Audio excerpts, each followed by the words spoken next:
Be cool, be kind, be classy. The cupcakes so sweet and sexy. Have fun, enjoy the journey. Just have a good attorney. No big whoop, no biggie. She lives near New York City. Not just a YouTube show. When you know, you better grab a straw. Learn about the law. It's cool here in the shade, sipping motions of lemonade. Cool heads will prevail, kindness will never fail. Be classy and vastly wise. Oh, Melanie Little is going live. Oh no, where is Melanie? Follow the island's melody. Is a concert within reach. No surprise, she's at Jones Beach. She heard some music far away. Captain Jack Stack Harbor Bay. He sings and his piano plays. Not all sounds are waterways. Speaking Yiddish or Latin, it's not just for Manhattan. It's for Goethe and Machegas. Ridiculousness that insanus. Oy vey, Marcus. Proset, that's for schmucks. Be cool, be kind, be classy. My cupcakes are sweet and sassy. And not just a YouTube show. When you know. Cool heads will prevail. Kindness will never fail. Be classy and vastly wise. Melanie Little is going live.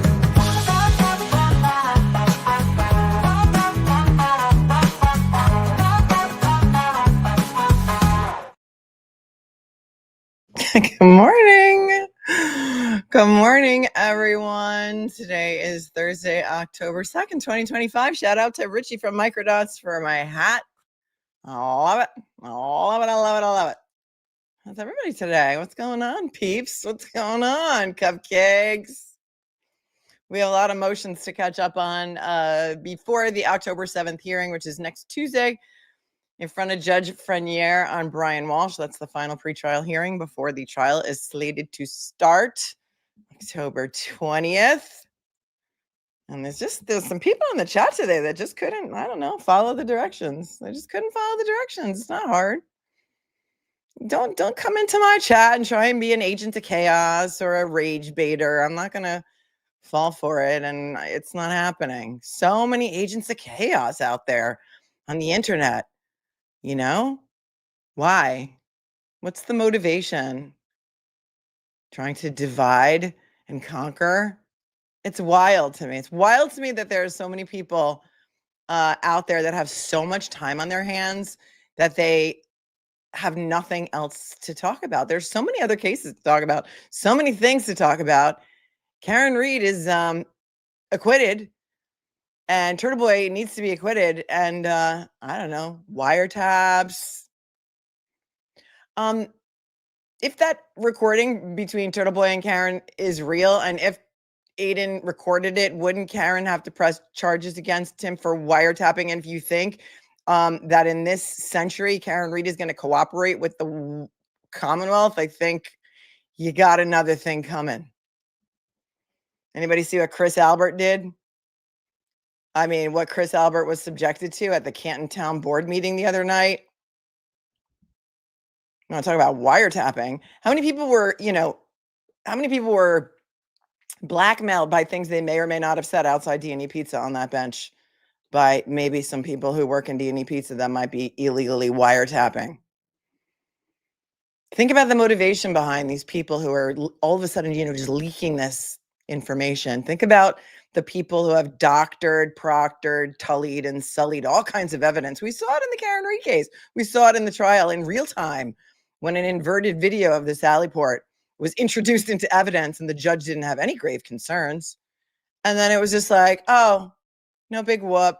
And it didn't come out until Yuri Bukhenik was crossed. Oh, yeah, well, it's not really, inverted. It's just like a mirror, like when you look in the mirror, like things are backwards, but it's just like, everything in the mirror is there. It's just, it's flipped. It's wild. Rage baiters. They want to rage bait you. They're trying. I deleted it. I deleted that app.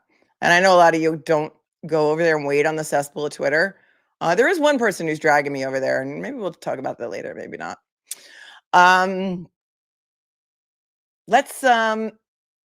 Jane Goodall died the other day. I think she was 91 years old. And here's a nice little reminder. Here's a nice little reminder for everyone. Something Jane Goodall said.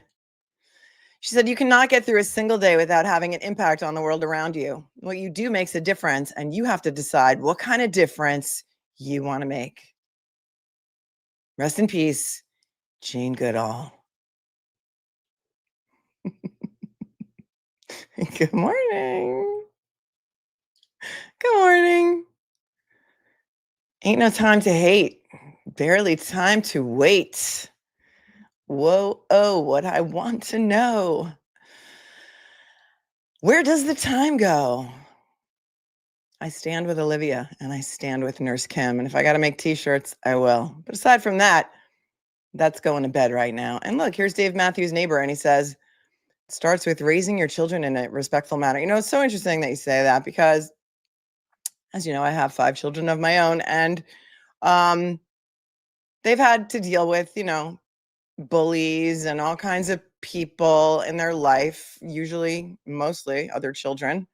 Which is so wild how we're seeing these grown adults behind fake names bullying each other on the internet. It's wild to me that these people are actually adults. And what I tell them when they come and they talk to me about it, because my kids talk to me about everything, including how mean the people on Twitter are, Mom, is you got to look at where they come from. It usually comes from the parents. Like, you don't know what goes on in this kid's house. You don't know what their home life is like. You don't know what their parents are like. But oftentimes, kids who are bullies are either bullied by their parents at home or they see one parent bullying the other parent. And so for them, that's normal behavior and they just don't know any better. But what I think is really sad is that adults are supposed to know better, but many of them they just don't. You just don't. You got to look at the parents. You always got to look at the parents. So that's the best we can do. Consider the source. Don't let the rage baiters get you. Don't let the agents of chaos in. Everybody's got an agenda. Everybody's got an agenda. Everybody. Don't trust anybody. That recording of that Olivia recording is bone chilling to me. Any woman who's ever been in any kind of toxic relationship with any man or vice versa who tried to control you, and it's just wild to me. It's chilling. I can't unhear it. And it's about that. That's about that. Okay, back to Brian Walshe. So the other day, we read through 13 motions in limine, followed by the Commonwealth. For those of you who are not familiar with the Brian Walshe case, there's an extensive summary below in the show notes. And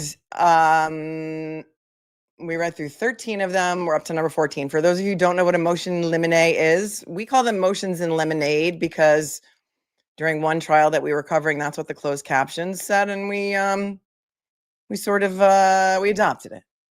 And so now we say motions in lemonade. But a motion in limine are pre-trial motions made by both sides in order to get rulings on certain evidence either being allowed at trial or being excluded from the trial before the trial begins, before jury selection even begins, so that both sides can prepare for trial and both sides know the rulings ahead of time.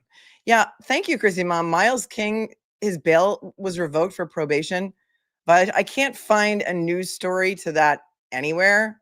I did a brief Google search because I saw it in passing. I haven't seen any story on that. If anybody has an actual news piece on that, tell me where I can find it or email it to me. But I couldn't find it. Usually Mass Live would cover something like that. And interesting, right? The reason Miles King was let out of jail and let out on bail is because Adam Lally and Michael Proctor and their cohorts lost some search warrants from 6 years ago. They've had them for 6 years. They've never turned them over. And the judge said, well, that's kind of prejudicial because Miles King's been in jail for a long time. So we're going to let him out on bail. And he may be a murderer. So the community should be very afraid. And I don't know what his violation was and if they put him back in jail, but I'm interested to find out. Because if he's a danger to the community and Adam Lally can't, get his job done, he's no longer the prosecutor on that case, by the way. But remember what had happened was they started that evidentiary hearing. Adam Lally was on the stand being questioned about why he did not turn those search warrants over for the past 6 years. Rosemary Scapiccio became my spirit animal. And all of a sudden, that hearing was called off. Proctor was there with his attorney. He was getting ready to go on the stand next. All of a sudden, that hearing got cut short. Why? Why is that? Oh, Dave Matthews' neighbor says that Dave is in South Africa right now after his tour, but I will get with him about the sweatshirt for you. Well, I want to give him a sweatshirt and you. Also, I want him to know that I'll be in Cancun. And also, let's do a meet and greet. You should come to Cancun too, Dave Matthews' neighbor. Chrissy Mom says that his violation, Miles King's violation, was leaving house arrest without permission. So if you weren't already outraged about the shenanigans going on in Norfolk County, when they start letting alleged murderers out of jail because they can't get their shit together and turn over the evidence, or they lose it, or it gets stuck in a drawer somewhere, Karen Reed was not in jail. Okay. So, them not turning over evidence wasn't such a big deal, but really it is. It's a constitutional violation. And it doesn't make for a fair trial against the defendant, but they didn't want a fair trial. They wanted a conviction for Karen Reed and they didn't get it. And they're going to stop at nothing, in my opinion, to just keep going because there's a lot of people with a lot of stuff on the line. And so he was let out of jail and now he violated his probation or his bail conditions. And now he's back. Is he back? Did they reincarcerate him? Did they recarcerate him? Is he back in jail now? I mean, you just can't, right?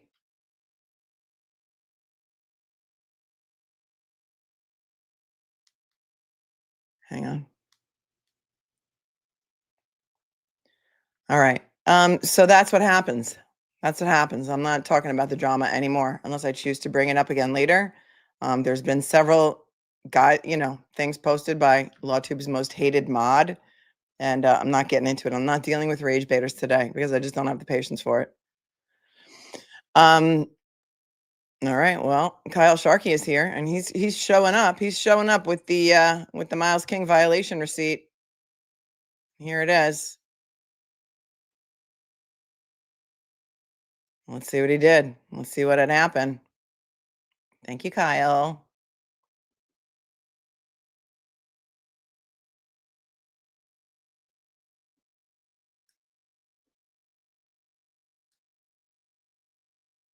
All right. Well, I just opened it. Where did it go?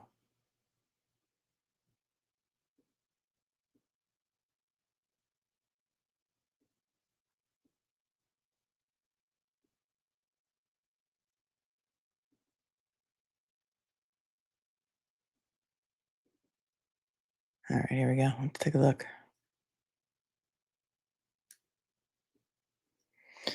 All this stuff is in the same courthouse, so we can do a little bit of a pivot.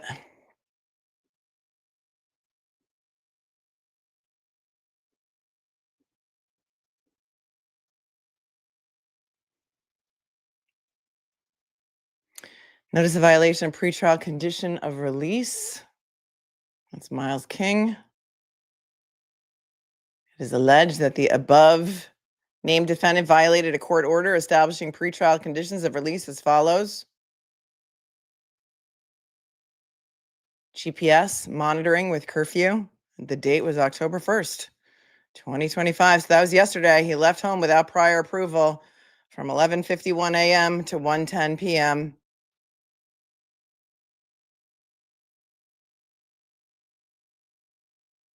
And so his probation officer, parole officer, PO, Caitlin Tucker, said, I'm seeking to bring the defendant before the court pursuant to 279 Section 3 for an alleged violation of pretrial conditions of release. I've notified the ADAs O'Driscoll, McGee, and Hickman by providing a copy of this request. So I don't know if he's appeared before the court yet, but I will look it up. I don't know. I don't know what was so important. Maybe he needed a haircut or something. I don't know. I don't know why he left his house, but listen, if you're going to be out, and you're going to get the benefit of being out, then you also need to follow the rules. 2182CR00320. Hold, please.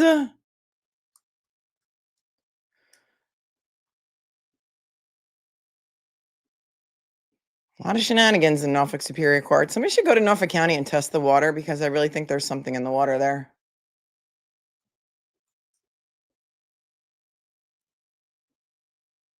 Let's see what's happening. And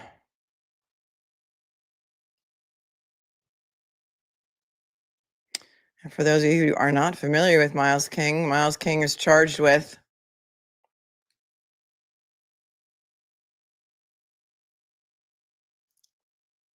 felony murder.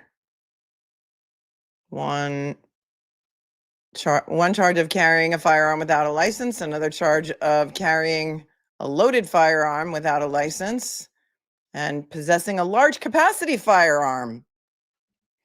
And all of these charges stem from,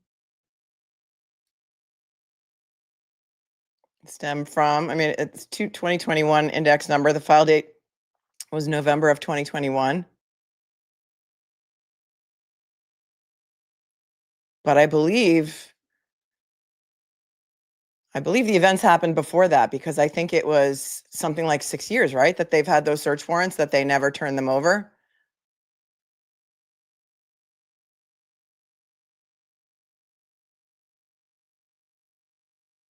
The only thing on there's nothing on the docket for yesterday or today. The next thing on is a conference to review status. So I don't know if he's been taken into custody. I don't know if there's a warrant out for his arrest, because neither of those boxes are checked off: notice to appear or request for warrant. Are they going to bring it up at the hearing next Tuesday? Because that's the day that also everyone is supposed to come back in front of Judge Krupp at 9 a.m. Actually, no, that's been moved to 2 p.m. So Brian Walshe's hearing is in the morning at 9 a.m. to go over these motions in Lemonade with Judge Freniere. And then all of the parties involved in trying to get the Proctor communications from the feds or have that federal order lifted are to meet at 2 p.m. in front of Judge Krupp. Hang on.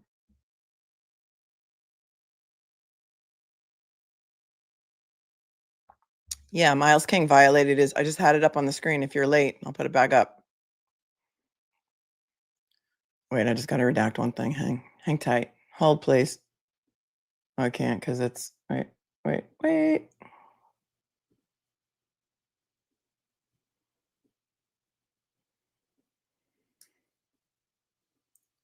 Miles King violated. So here you go. Notice of violation of pretrial conditions of release. If neither of these boxes are checked off, notice to appear or request for warrant. And here's his index number in Norfolk Superior Court. And the violation is that yesterday he left his home without prior approval from 11:51 a.m. to 1:10 p.m. And he's got a curfew and GPS monitoring. Those are part of his release conditions. Oops. And he violated.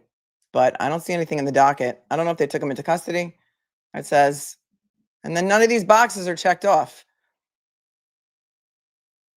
for a warrant or a summons to appear. It just says we've notified the ADA and we want to bring him in. So aside from that, I'm looking in the court docket and I don't see that anything has been scheduled. If anybody has any information to the contrary, please let me know.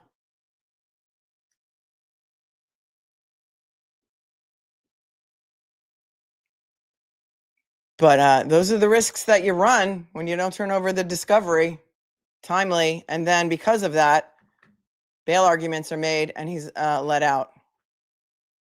Because I think he was in jail for over 3 years, right?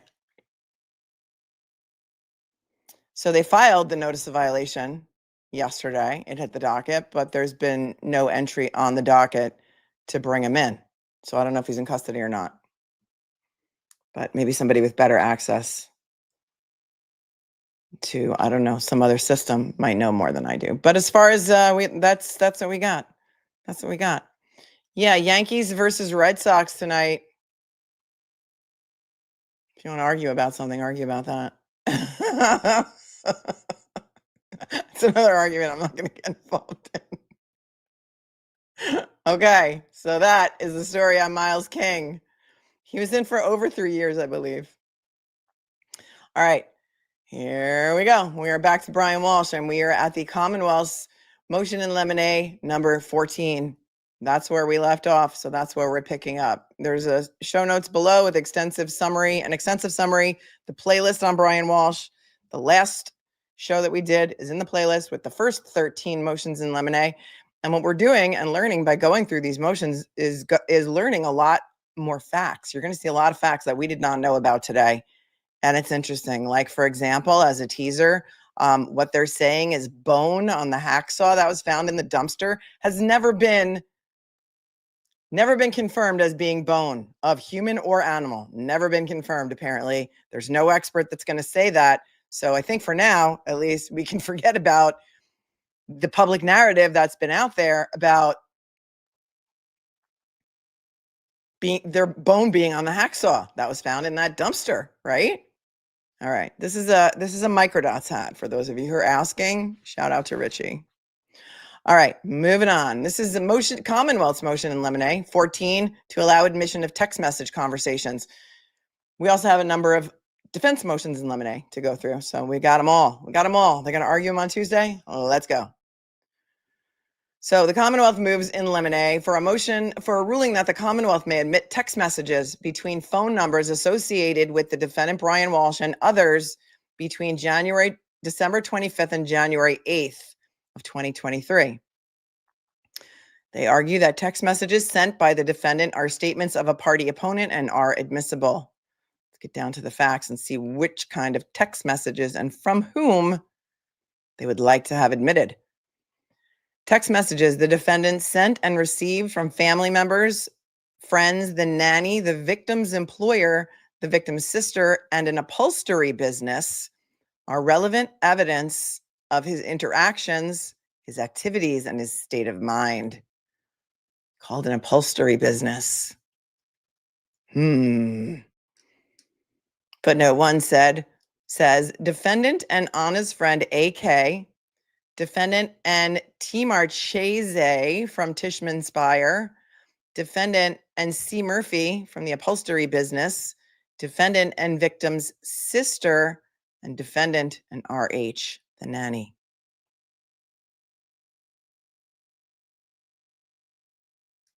Messages between the defendant Ana Walshe and G. Mutlu are relevant to show that the defendant claimed his phone to be missing and that Ana never responded to GM after he left the Walshe home at approximately 1:30 a.m. on January 1 of 2023. Messages between the defendant and Ana Walshe relevant to show the frequency of their communication by text message, the absence of messages from Ana after she supposedly left the house is relevant to the defendant's state of mind, as are the defendant's texts to Ana's phone at 8:32 a.m. on January 3rd of 2023, describing what he intended to do because she had not been in touch with him. I don't remember why, if we know the content of that text message on January 3rd, what he intended to do because she had not been in touch with him. But also, if he killed her on January 1st, why would he be texting her on January 3rd saying, if you don't call me back, I'm going to get really mad and divorce you? Because it's the Commonwealth's theory that she was killed in the early morning hours of January 1st, New Year's Day. And also,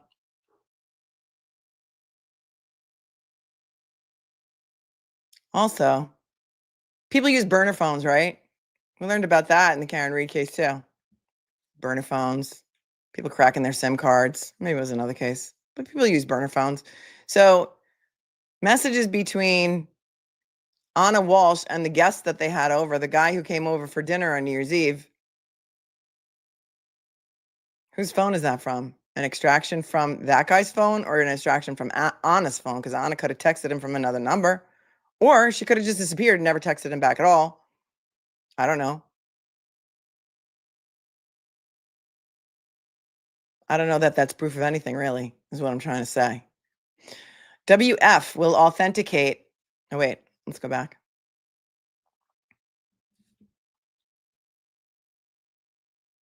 Messages between the defendant and Ana Walshe are relevant to show the frequency of their communication by text message, the absence of messages from Ana after she supposedly left the house is relevant to the defendant's state of mind, as are the defendant's texts to Ana's phone at 8:32 a.m. on January 3rd, describing what he intended to do because she had not been in touch with him.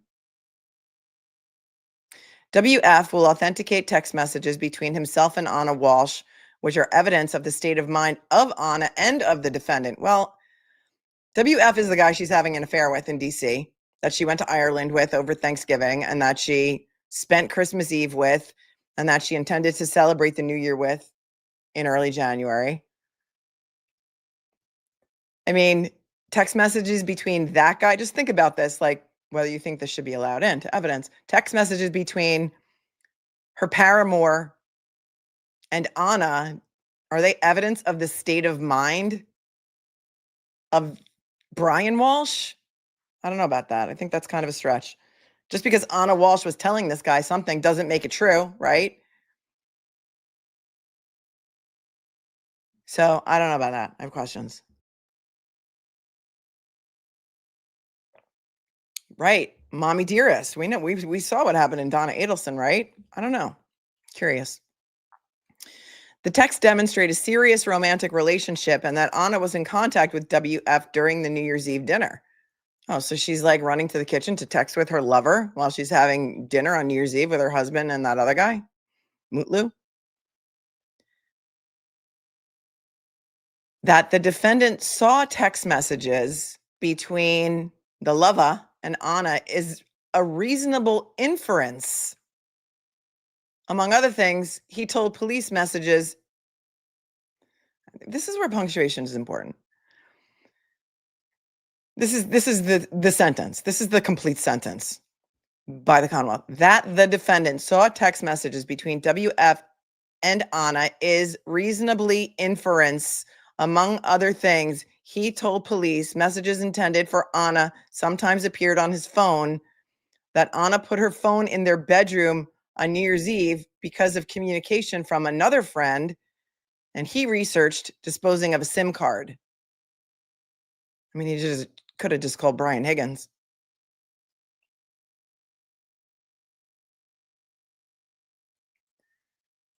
I mean, this is kind of a reach for me. We'll see what the judge does with it. Because if he did see messages between Ana and the lover, probably would have told somebody about it. There probably would have been other communications in his phone. I don't know. I got a lot of questions. Next motion in limine by the Commonwealth, number 15, to admit internet history from devices in the defendant's residence. Well, now that we know that the Google searches are not going to be suppressed, as I thought they should be, because in my opinion, the Commonwealth went outside the scope of the consent to search his phone and just downloaded everything, total extraction, Google search, including Google searches, the location data, which led them to all of the other evidence that they're using against him, which in my opinion is fruits of the poisonous tree, because all they had to do was go get a warrant for the phone and tell the judge he lied to us about his whereabouts. We think he lied to us. We need a warrant for the whole phone. They probably would have gotten it. They got it on the 8th, but they extracted the entire phone on the 7th. That led to a whole bunch of other evidence. And listen, you need to follow the rules. You need to follow the rules. It's not that hard. But it seems like in Norfolk County, Proctor and his cronies have been doing this for a very long time. Nobody ever questioned them before. They didn't think they were going to get caught again. And here we are. And the judge is agreeing with them that this stuff is not getting suppressed. And then Larry Tipton, on behalf of Brian Walshe, appealed it to the one judge panel at the SJC, who said, no, we're not going to hear this suppression motion now, because, you can come back when he gets convicted. Then we'll hear it. So they just want to waste more time and money of the Commonwealth and the county of Norfolk to go through a whole entire trial, because in my opinion, that decision likely will be reversed on appeal and may send it back for a new trial. So how much time and money do you want to waste? I don't know. Not my money.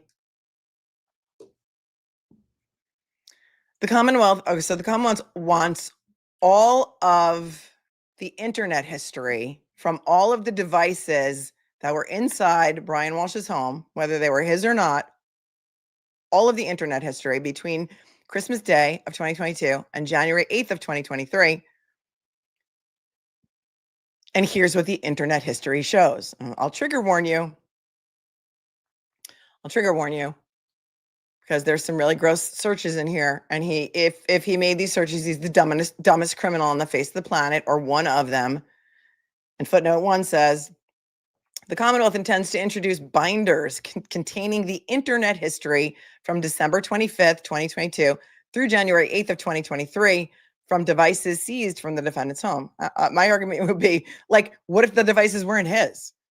So you want the Google search history for that entire 2-week period for every single device that was found in the home? Watch your browser history, people. Watch your Google search history. And here are the topics, including but not limited to. And you're going to see, because when we go through the defendant's motions, they're going to ask for this to be tightened up. We want to know exactly what searches you want to introduce into evidence, because we have an argument for each one. Here are the searches. Here are the topics that were searched about from all the devices inside the home.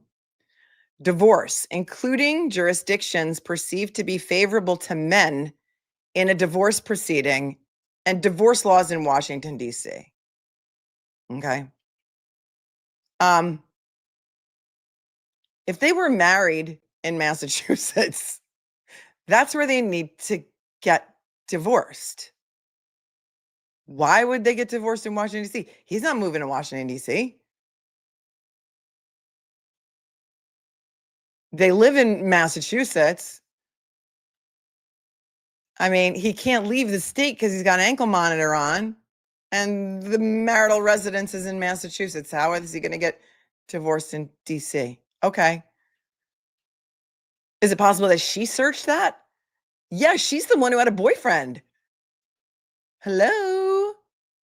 Hello? Cardi B, hello? It says other topics that were searched are the man with whom Ana was having a relationship in Washington, D.C. Is it possible that Ana might have been searching him too to make sure that he was legit? I don't know. I think it's possible. I got to get Cardi B like just ready to go. Cardi B has to be on standby. Hold please while I find Cardi B.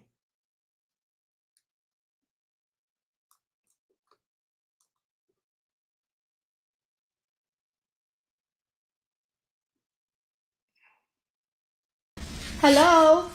Hello. Hello, I'm here. Sometimes we need Cardi B. Okay.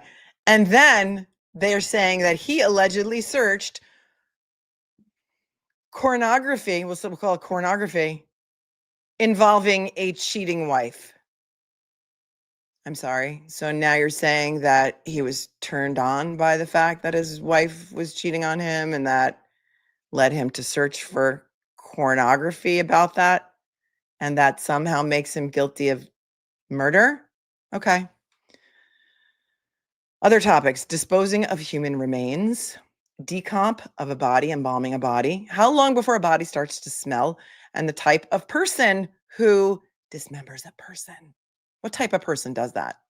Identifying remains, how to use certain tools, how to use certain tools to take apart a body, cleaning and chemical agents to clean blood and biological materials from a residence, scouting locations to dispose of evidence, length of time retail stores keep surveillance video, using accounts and collecting inheritance from a missing spouse and declaring a missing person deceased, destroying a SIM card, disposing of a cell phone, disposing of a computer, ability of law enforcement to track suspects through phones and internet history, dumps in Cohasset and Hingham, personnel at Tishman Speyer and buildings managed by Tishman Speyer, apartment buildings, real estate in Massachusetts, Maryland, and DC.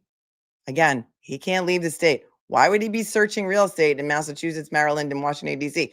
Maybe all of these searches were made by her because she's making her getaway plan. I don't know. But think to yourself, is it fair to introduce these searches against a criminal defendant, which would lead the jury to believe that he more likely, beyond a reasonable doubt, has to be not more likely than not, it has to be beyond a reasonable doubt in a criminal case,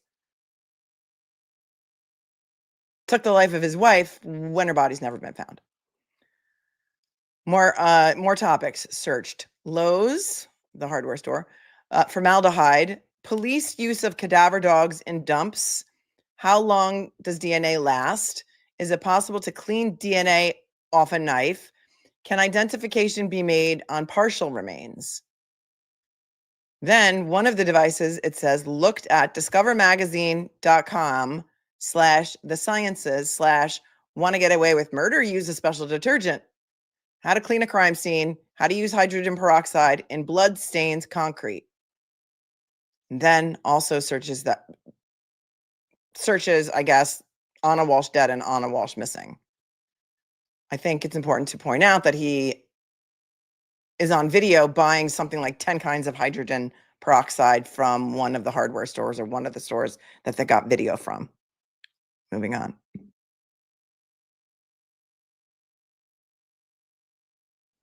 Boxy Mom says, the fact he's on video buying all the things, these messages are irrelevant to me. Okay, maybe I'm going to just take it that you weren't here the other day when we talked about the other theory that's been floating around out there. So let me just tell you what the other theory is that's been floating around out there. The other theory that's been floating around out there, and I don't know if they're going to use this in their defense or not, but think about it, because if anybody watched The Americans or, I don't know, really any show on TV or knows anything about spies or anything like that, come for me in the comments. It's fine. But here's the theory, is that Ana Walshe, first of all, Ana had dual citizenship with Serbia. There's a whole other side quest of things that were going on in that Washington, D.C. apartment complex where she lived that she may or may not have been involved in. There may have been ties to the Russian mob, the Serbian mob, some people that she was involved with who perhaps may have had a vendetta against her, or perhaps the two of them were involved.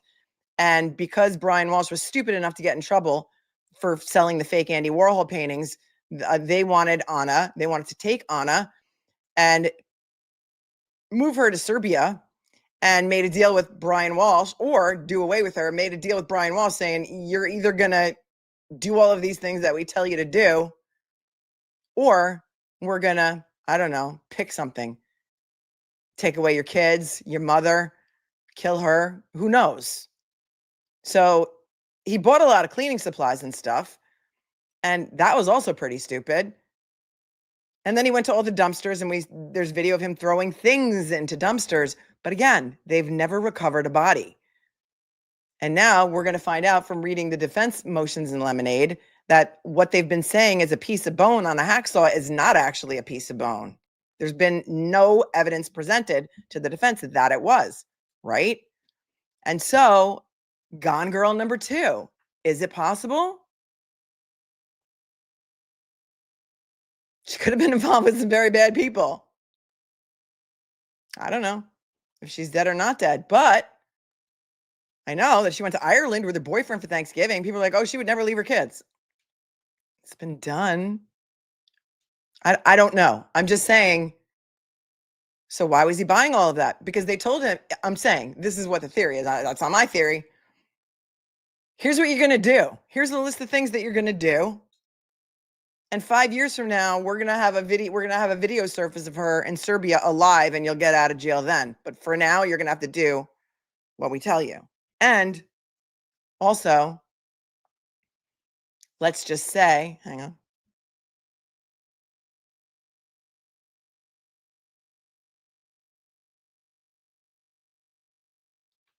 It's a possibility.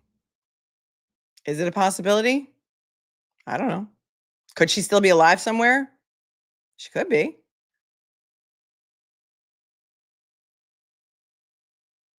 And so, I don't know. I don't know what their defense is going to be, if any, because he's a pretty stupid criminal. He also had an ankle monitor on while he's doing all this stuff. So he's really stupid. Could somebody else have done, I mean, there's a lot of theories.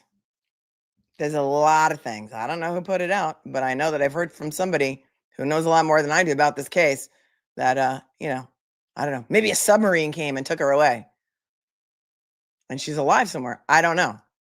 But, I mean, you watch TV, you've seen movies, you know that this stuff can happen. Is it reasonable doubt? Is the fact that she was having an affair, could that backfire on the prosecution? That she wanted to be with this guy and she wanted to leave? And also remember that ransom note that came that was sent to Cohasset police? There was an email sent to Cohasset police from a Gmail account. We have Ana. It was very specific. They wanted a very specific, there was a very specific ransom demand. I want to know what investigation did they do into that ransom email? Did they hunt down the IP address? Did they ever look around for any other suspects? I don't know. Yeah, maybe. Cupcakes, tinfoil hats activate. I don't know. Let's keep going. We're going to have to see how the evidence plays out at trial. But we know now these Google searches are coming in. And is that prejudicial? Maybe, if they weren't made by him. Because all of these Google searches were found, we know, on the kid's iPad. The kid was 6. The kid said that early in the morning, he came down, I think before 6 a.m., he came down to the living room. His mom was sleeping under a blanket on the couch. He went to get his iPad. His iPad was broken. He asked her to fix it, so she fixed it. He says she went upstairs. She changed into her clothes. She came downstairs in her regular clothes, her work clothes, carrying a 2-foot duffel bag, said the 6-year-old. And he saw her go outside and get into a taxi. That's what he said. Get into a cab or a taxi, something like that. He didn't say Uber. He said a cab or a taxi. So that indicates to me that it was some sort of cab that had like a number on the side, because an Uber is a nondescript car. And you're going to hear, or because we've been covering this case for a long time, that Proctor and cronies got search warrants for Lyft and Uber, and they didn't find any activity on either of her Lyft or Uber accounts. Did they check with the local cab companies? Because the kid said she got into a taxi. I don't know. Yeah, they do still have taxis. In fact, some people tell me that they live in such a remote area where there's not a lot of Ubers that she likely would have called a car service or a taxi. And so I don't know. I don't think they ever looked. They never looked at the cabs. I don't think they ever looked at the cabs. The only thing we know that they looked at, they did warrants or subpoenas to Lyft and Uber. I don't know. Or the boyfriend picked her up. Right? All right, moving on. I'm just saying, sometimes you got to think outside the box, because we weren't there. We don't know. Are there holes in the case? Maybe. Because these searches are really stupid. And he is stupid. He tried to sell an $80,000 eBay Andy Warhol painting to an Andy Warhol collector on eBay. But does that make him a murderer? I don't know. The argument is that evidence is relevant if it has a rational tendency to prove a material issue. Whether evidence is relevant in any particular instance and whether the probative value of relevant evidence is outweighed by its prejudicial effect are questions within the sound discretion of the judge. And we know how wide discretion the judge has. Velour says, they don't live in a remote area. I live 3 miles away, plenty of Uber and Lyft. Other people have told me different. Kat Randall says, what if the boyfriend sent the taxi for her? Oh, yeah. And it is a great script, Pure Duckery, isn't it? It's a great script. We've seen it. We saw Gone Girl. Did anybody watch Gone Girl with, wasn't it Ben Affleck? Okay. And then there are some other cases where that says evidence of a defendant's internet history is admissible where it is relevant and the probative value outweighs any prejudicial effect. For example, they cite a case, Commonwealth v. West from 2021. Internet searches, including victim's name, bestiality, and I want to F my sister-in-law, were deemed relevant and material, where the central issue was whether the defendant and the victim were in a consensual S-type relationship Internet searches supported the theory that the defendant's animosity toward the victim he was charged with, graping and crushing to death, were S-type in nature. So that's a 2021 case in Massachusetts that could be controlling here. There's another case called Commonwealth v. Kuhn, 2017. Google searches for poisons and antifreeze death human properly admitted, where the defendant was charged with the taking the life of his wife, who died from ethylene glycol poisoning, a transparent liquid used in antifreeze. And also Commonwealth v. Carey, testimony about explicit internet searches on the defendant's home computer, relevant and probative of defendant's state of mind. It doesn't say what the searches were.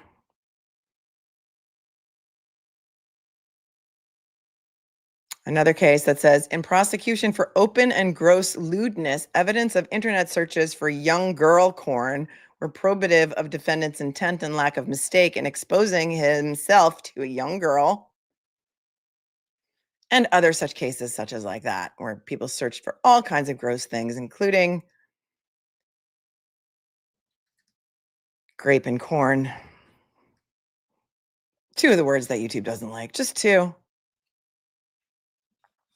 The internet history from before and after January 1 of 2023 shows the defendant's attitude towards the victim and their relationship, that he had planned the murder, that he understood that he had committed murder, and the significant efforts he took to conceal what he had done. Evidence of marital discord can be relevant to defendant's intent and state of mind toward a victim. Evidence of infidelity can be relevant to defendant's intent and state of mind.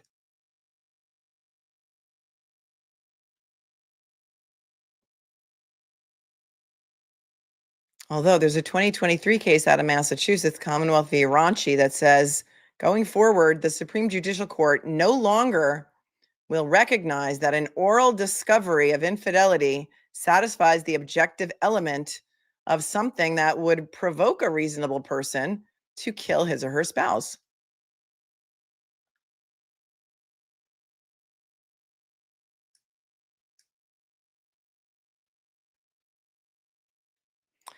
Catco says, Mela, I live one town over. Unless you order a limo, there aren't any cab companies. Definitely not yellow cabs with numbers. Okay.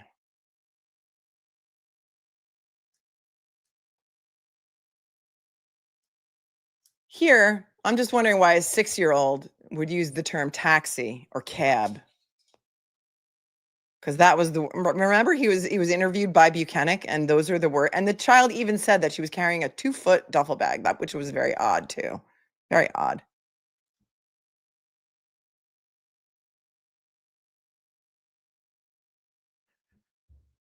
I didn't mean to cause arguments in the chat. I'm just pointing things out that come to that make my spidey senses say, huh? Here, the defendant presented a facade of being in a happy marriage burdened only by a federal case, which prevented him from joining his wife in Washington, D.C. The defendant stated that his marriage to Ana was good and free of extramarital affairs. But days before, to telling police about his happy affair-free marriage to Ana, he was searching the name of the man who Ana was involved with, and then for corn involving a cheating wife. Again, if he saw messages on her phone from some guy, he could be Googling him to find out who this guy is. Doesn't necessarily mean that he knew about an affair, right? Show me some text messages that show that he knew about an affair. Show me some text messages between him and Ana where he called her out. Or he said, I can't believe you're cheating on me. Or something as such like that. But the corn searches? I don't see how that is relevant, quite frankly. Ana Walshe did not spend Christmas Eve with her family in Cohasset. She planned to fly home on December 25th of 2022, but her flight was canceled and she drove home. I got a lot of questions about that too. Why was her flight canceled? So her flight was canceled on Christmas Day, and instead of getting another flight, which, DC to Boston, don't they have shuttles like every hour? She decided to drive all the way from DC to Boston. That could take 10 hours. I got questions about that. I want more information on that canceled flight. Do you have questions about that? The defendant called a friend looking for Ana. Eventually, the defendant admitted that this had caused a fight, and Ana was upset and told the friend of her irritation with the defendant, as she had only been out of touch for about an hour and a half. During this time that the defendant, okay, again, these sentences don't make any sense. I'm going to read it to you as written and then try and interpret for you what I think they meant to say. During this time that the defendant searched for the name of the man with whom Ana was having a relationship. I mean, we shouldn't have to try and figure out what they're trying to say. It should be more clear. But I think what they're saying is during the hour and a half that she was out of touch with Brian Walshe, that's when he Googled the lover's name. 2 days later, that the defendant was searching for divorce and best places for men to divorce. Again, that is not, who's writing these things for the Commonwealth? Did they bring Hank Brennan back to do some legal writing? Because that's what it sounds like. 2 days later, the defendant was searching for divorce and the best places for men to divorce. Well, you don't get to choose your venue. Okay? I mean, I don't know. Punctuation is so important. And we should put the little name tag up in the corner for Hank Brennan. Remember when he said in one of his motions, because I decided that his paralegal hated him, right? The Subi is like, it was Hank's paralegal. My name is Hank Brennan. Sometimes we have to put that up there just as a little reminder that we have to laugh.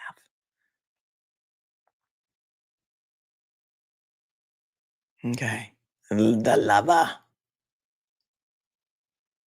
Days later, the defendant began researching gaining access to a missing spouse's finances, learning how to take apart a body, and seeking information about how to get away with murder. He conducted extensive research into concealing his crime by learning about tools used to detect blood, cleaning blood, disposing of blood, ascertaining retention policies for surveillance video in the retail stores where he purchased materials to take apart the victim's body, and identifying apartment complexes, some of which he later visited to deposit garbage bags, which may be inferred to have held evidence of murder and his efforts to conceal it. The searches are also evidence for the charged crimes of unlawfully conveying a body and misleading police. The defendant was the primary caregiver for 3 young children, ages 2, 4, and 6, and the sole adult in the residence much of the time. He was the designated user for the iPhone 13 mini and the gray MacBook laptop. All of the devices at issue were Apple products, which can sync data between devices. Okay, so I have a question. He was the designated user for the iPhone 13 mini and the gray MacBook laptop, okay? Meaning it was his Apple ID that was logged into both. We know, because we've been paying attention, that all the Google searches were found on the 6-year-old son's iPad. That's not mentioned here. Whose Apple ID was logged into that son's iPad? Why haven't we heard that? Why haven't we heard that? Because if all your devices sync, you know that if you make searches on your phone and it's synced to your laptop, that all of those searches are also going to appear on your laptop and all your messages and everything else if you're an iPhone user. So that I want to know that. I haven't seen any evidence of that. The grandma, Brian's mom, was also around a lot, and she was there when they interviewed the son, when Bukhenik interviewed the 6-year-old. And whose Apple ID? Was it logged in to?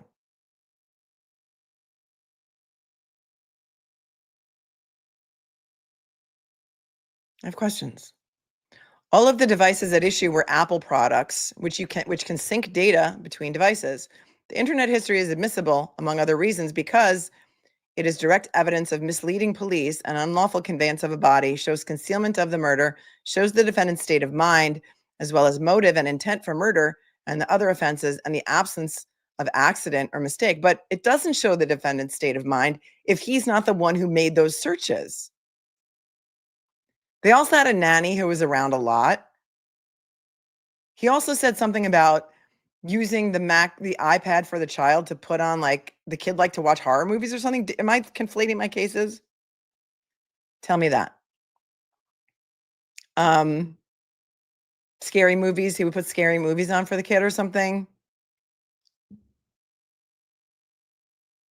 So we'll see what the judge does with this, but we've seen what the judge did with the suppression motion, and so she's probably just going to let everything in and be like, "Oh, don't worry. When you get convicted, you can appeal.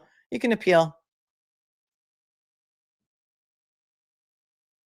Also says the internet history supports the Commonwealth's theory that the Walshe marriage was deteriorating. Maybe she's the one who wanted to leave. I don't know.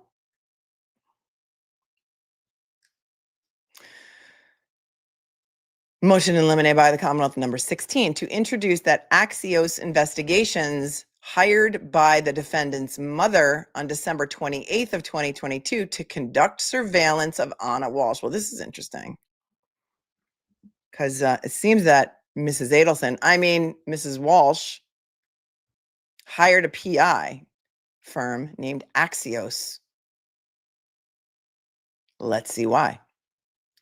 The Commonwealth moves in limine for a ruling to introduce evidence that on December 28th, 2022, the defendant's mother hired Washington, D.C. based Axios investigations investigate Ana Walshe's infidelity. There's, a word missing there.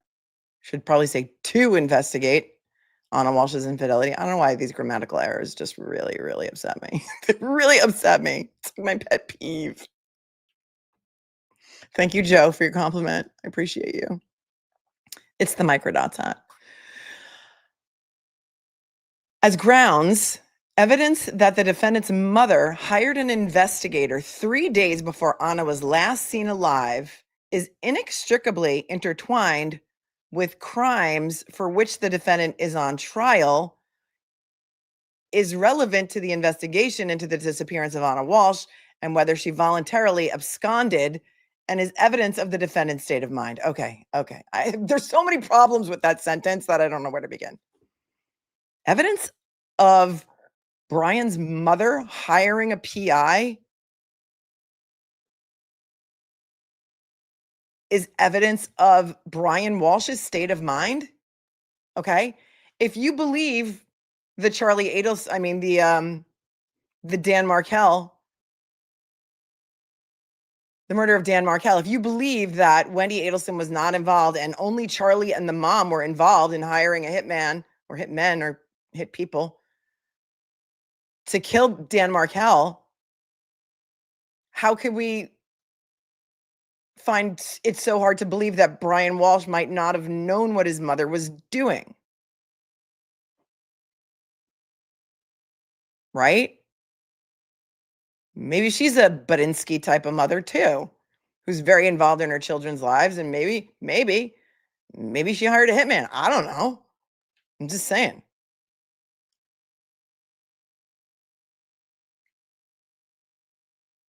I don't know that the mother hiring a PI 3 days before Ana goes missing or 4 days before Ana goes missing is evidence that Brian Walshe's state of mind. So I that's a stretch for me, but again, it'll remain to see what the judge does with that. And is the fact that the mother hired a PI 4 days before Ana went missing, do you think that is relevant as to whether Ana voluntarily absconded? I think both things can be true. I think the mother could have hired a PI to find out whether she was cheating on her son, and Ana could have also decided to just take off with her boyfriend or for whatever reason. So I don't know. I don't think that's inextricably intertwined. I think both things can be true, in my opinion. The Commonwealth anticipates that the evidence will include that over Christmas of 2022, the defendant told Ana that his mother believed she was planning to take the kids and leave him for a guy in D.C. What proof do we have of that? Okay. Where is that proof? Ana's friend is going to testify that Ana told her that. Here's the problem. That is, first of all, hearsay. Second of all, just because Ana told her friend that doesn't mean that it really happened. What if Ana is setting the stage for her disappearance? I'm just saying, what if? I'm not saying he could be guilty as hell. We need to sometimes think outside the box, because if we go into cases thinking the guy's guilty as hell, it's not as interesting to me. All right. 95% of you think Wendy is guilty too. Fine. I'm just, do you understand the parallels that I'm making here? Using it as an example. Okay. What if Ana told her friend that so that when she knew that she was going to disappear, everyone's going to blame Brian? I don't know. Maybe maybe it was part of the plan. Maybe it's part of the plan. Okay.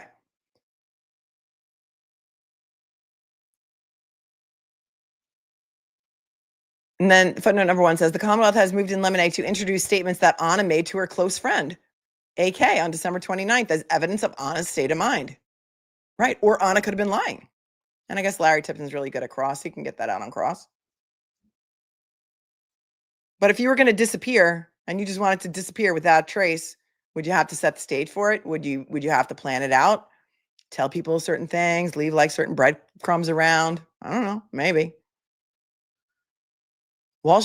Jackie says Walsh's prior rental house burned to the ground right after he was arrested. Weird. Yeah.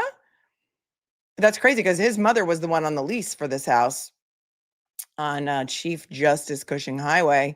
And then the owner sued for damages. We covered that lawsuit one day because the police trashed the place when they were executing their search warrants. And we're going to see that when we get to the defendant's motions in limine. Okay. The defendant was researching divorce law on December 27th of 2022. Well, first of all, that's before Ana went missing. I think Ana was home during that time because she came home. As you know, she drove all the way home from Washington, D.C. on Christmas Day. But then she left again right before New Year's. I don't remember. So one of the devices in the house was researching divorce law on December 27th of 2022. One day later, his mother hired the investigator to investigate Ana's infidelity. I wonder if that investigator is going to testify, because there's no, private investigator client confidentiality, right? There's no privilege for that. They don't even have a journalistic privilege in Massachusetts. I wonder if that investigator is going to testify. The defendant's mother lived in Swampscott, and as shown by the defendant's digital device, travel, and statements, the defendant was in frequent contact with her. He's a mama's boy. The defendant was aware that his mother had hired a private investigator. Again, here we go with the commas and the grammatical errors. The defendant was aware that his mother had hired a private investigator. At 6:30 p.m. on January 4th, 2023, the mother texted the defendant that, quote, my investigator has been there for 2 hours. And then in parentheses, the Commonwealth inserts, after my investigator has been there, they insert Ana Walshe's DC townhouse for 2 hours. For all we know, he could have been sitting in Starbucks for 2 hours. He could have been just arrived in DC and only had gotten there for 2 hours. So do you trust what the Commonwealth just kind of sticks into that text message as the truth? Footnote number 2 says, at 6:39 p.m. on January 4th of 2023, the defendant's mother texted Axios with the garage code to Ana's townhouse and, quote, my son has given you permission to go in, end quote. Maybe he's waiting outside for you. I don't know. I have so many questions.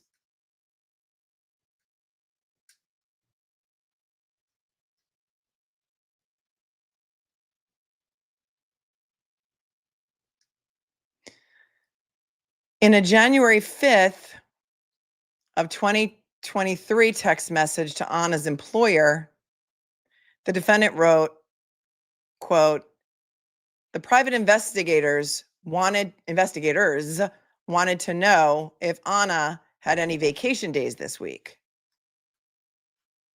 end quote. On January 4th of 2023, during an interview that began at 6:39 p.m., the defendant told police that his mother, quote, wants to hire private investigators, end quote. All right, well, that's interesting. All right, so let's look at the timeline here for a second. On January 4th of 2023, during an interview that began at 6:39 p.m., the defendant told the police that his mother wants to hire private investigators. Same day, 9 minutes before that, at 6:30 p.m., Brian's mother texted him that my investigator has been there for 2 hours.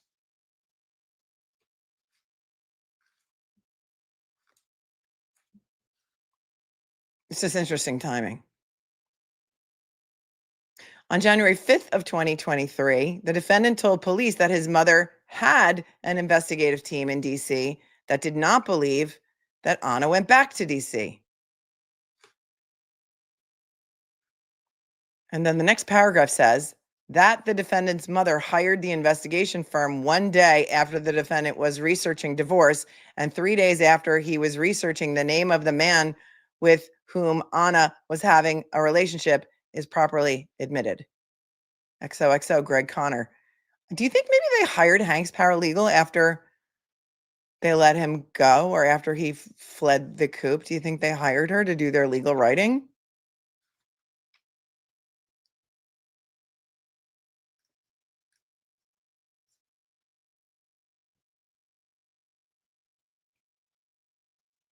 That the defendant's mother hired the investigation firm 1 day after the defendant was researching divorce. What if the mother was researching divorce? What if the mother was researching divorce? She had like an inkling that Ana was like cheating on him because again, she didn't show up for Thanksgiving with her children. She didn't show up for Christmas Eve with her children. And so the mother's like, yeah, something's going on. Something's going on here. I wonder, where my son should get divorced because, obviously he needs to if she's cheating on him. And, she hired a PI. I don't know how they're going to prove that he was the one researching divorce because maybe grandma's Apple ID was logged into some of those devices. Larry Tipton, if you're listening, ask him whose Apple ID was logged into the kid's iPad because I don't know any 6-year-olds that have their own Apple ID. Maybe I'm wrong. Maybe there are 6-year-olds that have their Apple ID. But remember who was in charge of this investigation. There he is, up in your upper right-hand corner, Michael Proctor, after his glow down. He was the head of this investigation. And a lot of times they try and make the evidence fit.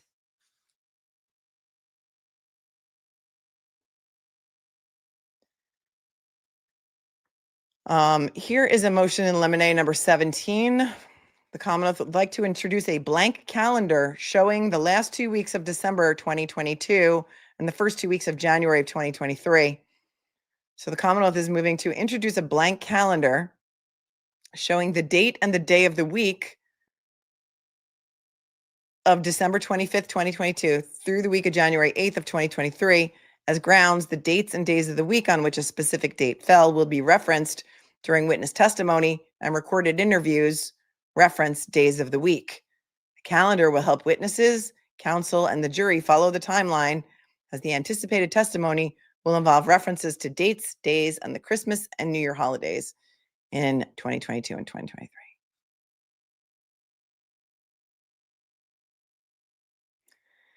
XOXO, those so far, those are all of the motions in limine for the Commonwealth. And now we move on to first questions and then the motions in limine filed by the defense.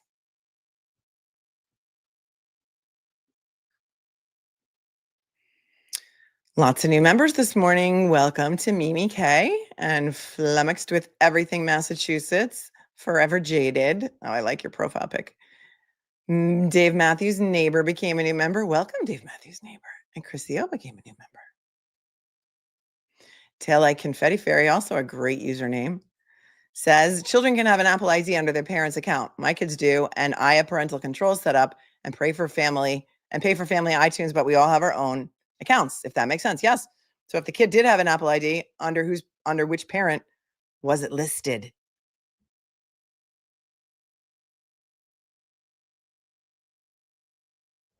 Oh, thank you. Thanks, Shaza. Hang on. Got to go to the Boston Globe for a second.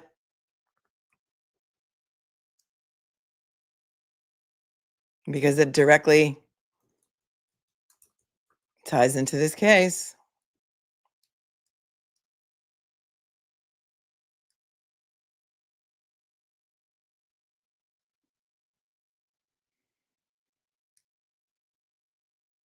I don't know if I have these papers yet, because I don't know if these papers were scanned, but apparently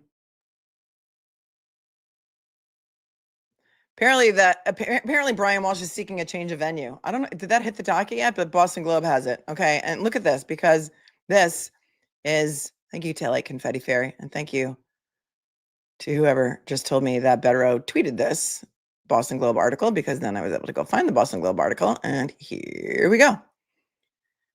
Look at this picture of Brian Walshe. This is Brian Walshe when he first appeared, like in court, like in the beginning after his arrest, and look at what he looks like now on my thumbnail.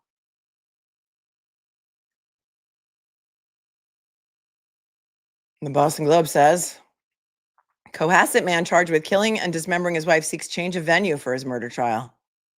The kids were 2, 4, and 6 at the time.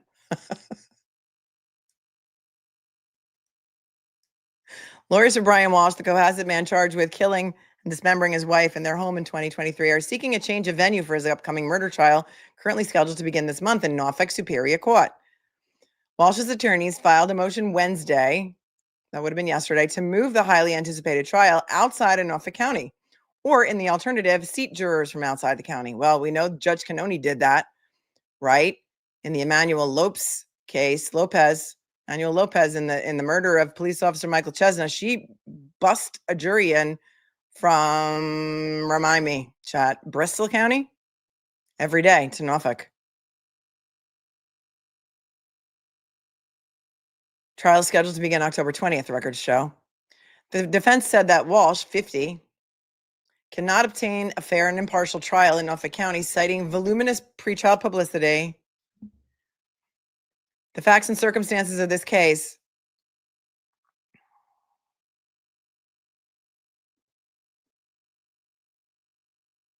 and the shocking allegations that have been reported in the media and the subject of podcasts for nearly 3 years. Well, as Cardi B says, Hello.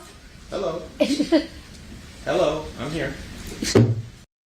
I mean, I don't know how much other coverage this case has, but I guess it's a lot. I know he's only 50. That's a hard 50. I know. I was thinking the same thing.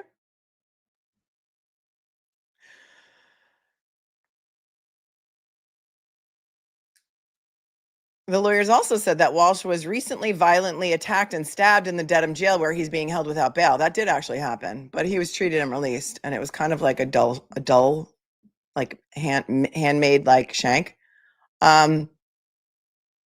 Look, I'm the only one out here that's like pressing other theories that could be happening. So, you know, as far as I know, I don't know if anybody else is even trying to say anything other than he's hella guilty. But, you know, I always have questions now. I have questions. After the investigation into the murder of a Boston police officer named Jon O'Keefe, I have questions about everything that these guys do. And it's all the same guys. It's all the same guys. It was just 1 year later.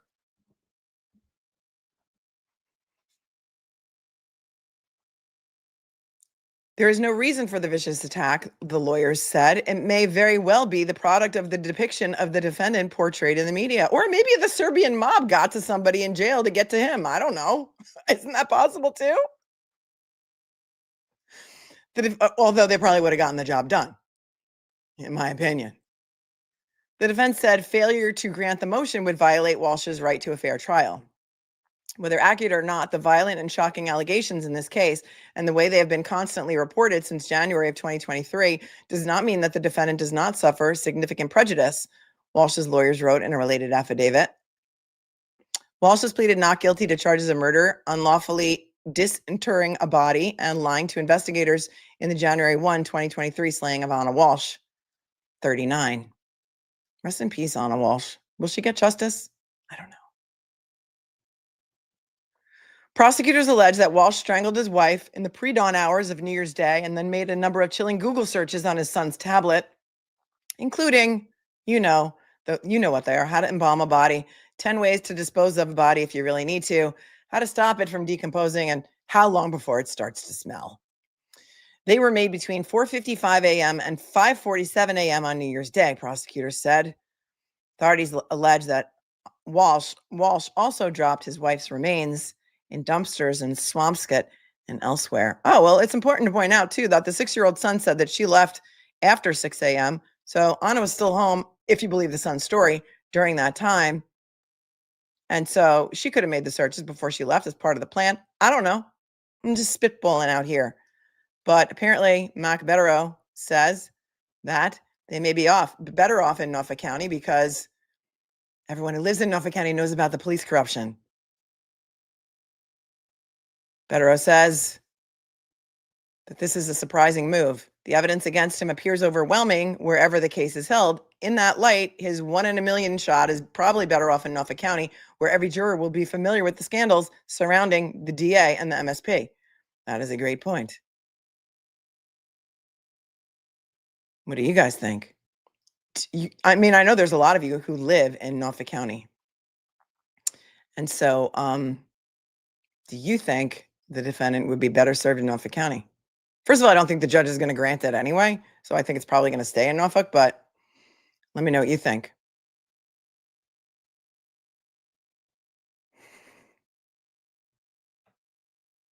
All right, let's go. On to the defendant's motions in limine.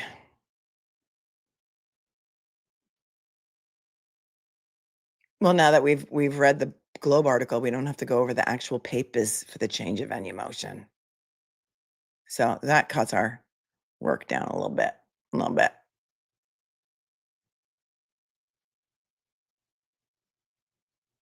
Moving on. Jolie says, I'm more concerned about the judges in Norfolk County. Yeah, I really thought Judge Freniere was going to rule properly. I mean, guess I was giving them too much credit. Rule properly on the motion to suppress, because I really think that motion to suppress should have been granted because, in my opinion, I mean, the way that the judge, there's a whole show on that if you haven't seen it. That's linked in the show notes. The way that the judge completely disregarded his attorney's testimony and gave Yuri Bukhenik's testimony all the weight is wild to me. Just wild.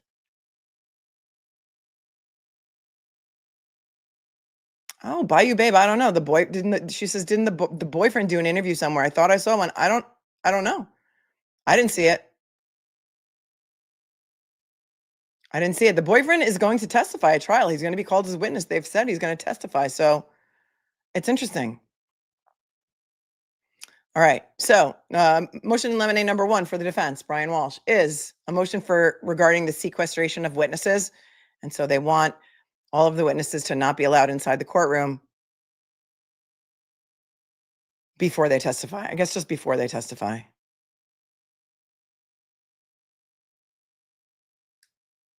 That's typically granted. That's nothing unusual about that. Hang on.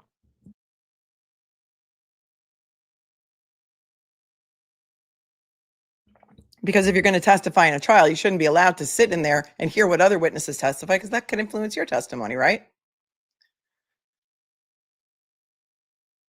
Defendant's motion in limine regarding a view. So they want to do a field trip. The defense wants a field trip. They want a field trip to the house where all of this allegedly happened at 516 Chief Justice Cushing Highway in Cohasset, including all rooms, the basement area, including the yard and the immediate area.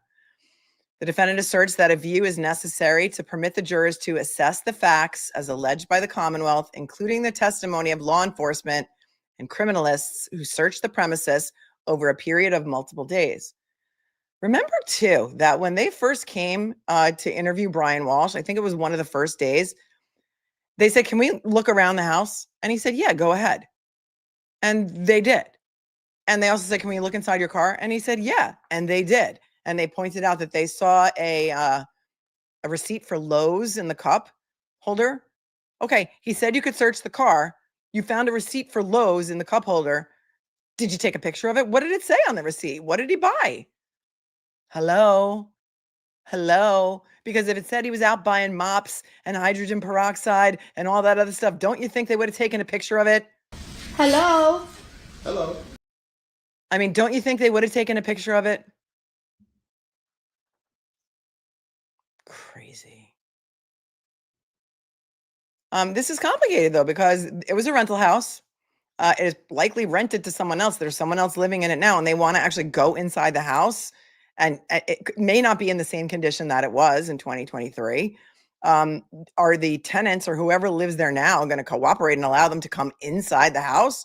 Do they have a choice? I have questions. Could have been, I mean, we know from looking at the civil case for the damages to inside the house, parts of the flooring was ripped up in the house. It all could have been replaced. It may not be in the same condition that it was in. So I don't know.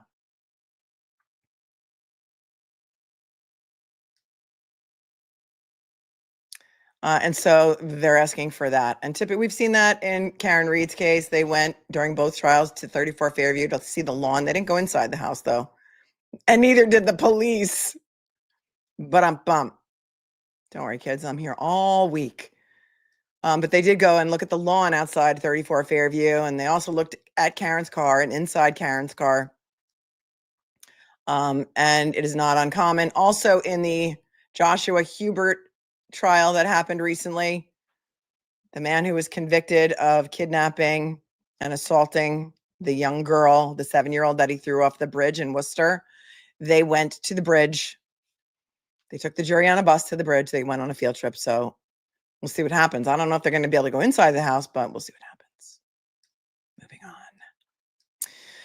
Defendant's motion Limine number 3 regarding evidence that biological evidence is bone. If you've been reading the news pieces on this,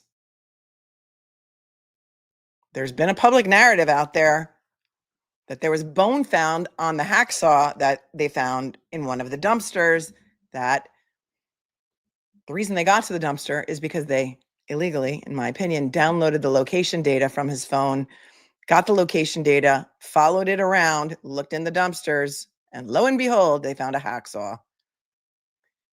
Here's what they want to let out, or here's what they want to keep out.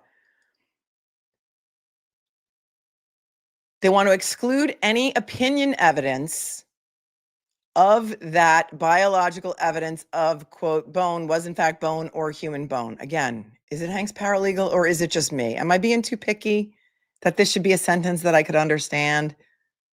Should I have to play detective all the time, even when I'm reading legal pleadings? To exclude any opinion evidence of that biological evidence of bone was in fact bone or human.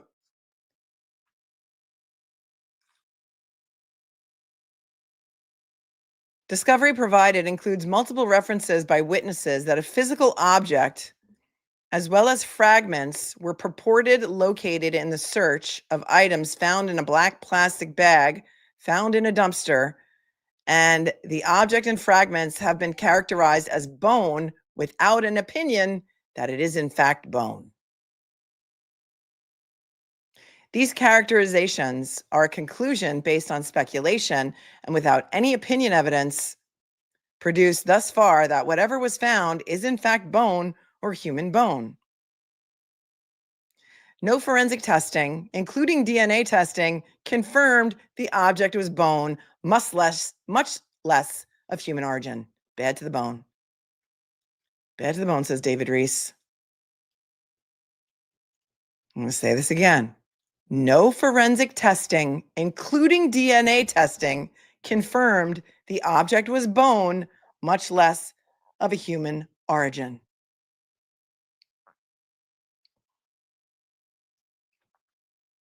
Tell me if you've seen that in the paper or somewhere reported that there was human bone found on the hacksaw in the dumpster.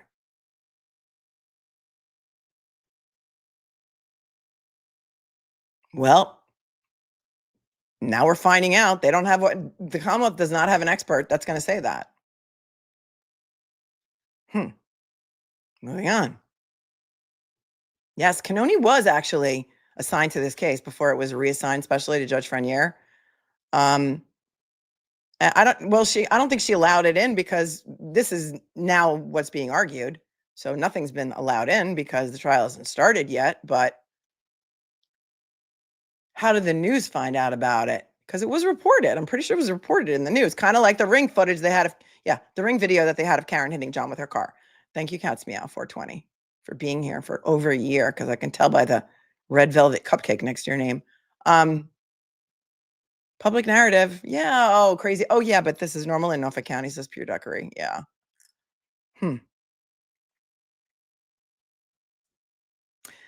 As grounds, therefore, the defendant asserts that failure to exclude references to any of this evidence as bone or human bone results in a violation of his rights to due process, a fair trial, and the right to confront evidence and witnesses against him and to present evidence in his favor established by the 6th and 14th Amendment to the federal Constitution.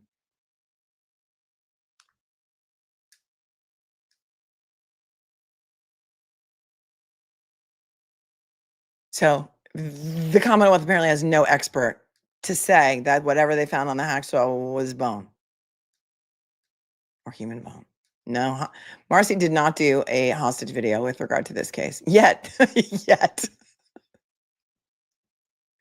Defendant's motion in limine number 4 regarding Capozzoli's opinions regarding damage in lawsuit. Defense moves to exclude any evidence of a civil lawsuit regarding damages to the Cohasset home and Peter Capozzoli's opinion as to who caused purported damage to the premises at 516 Chief Justice Highway, Cohasset, Mass. There's an insufficient basis, if any basis at all, to permit this opinion and conclusory testimony. In fact, it is established that law enforcement caused destruction to certain areas of the home. For example, a substantial amount of wood flooring was removed, resulting in significant damage that was left unrepaired following law enforcement's destruction. As grounds, therefore, the defendant asserts that this information is not relevant to any issue, is without a basis in fact, appears to be based in part on hearsay, is prejudicial, and failure to include this evidence results in a violation. Failure to exclude this evidence results in a violation of his rights to due process, a fair trial, and the right to confront evidence and witnesses against him and to present evidence in his favor established by the 6th and 14th Amendments to the federal Constitution.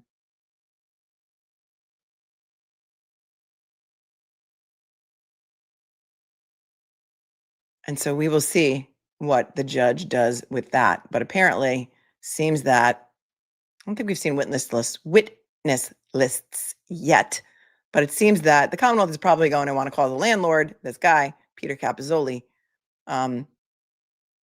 who filed a lawsuit against Brian Walshe's mother, because Brian Walshe's mother is the one who signed the lease on this place, by the way, for damages caused by the police during the execution of their searches. Defendant's motion in limine number 5 regarding commendations.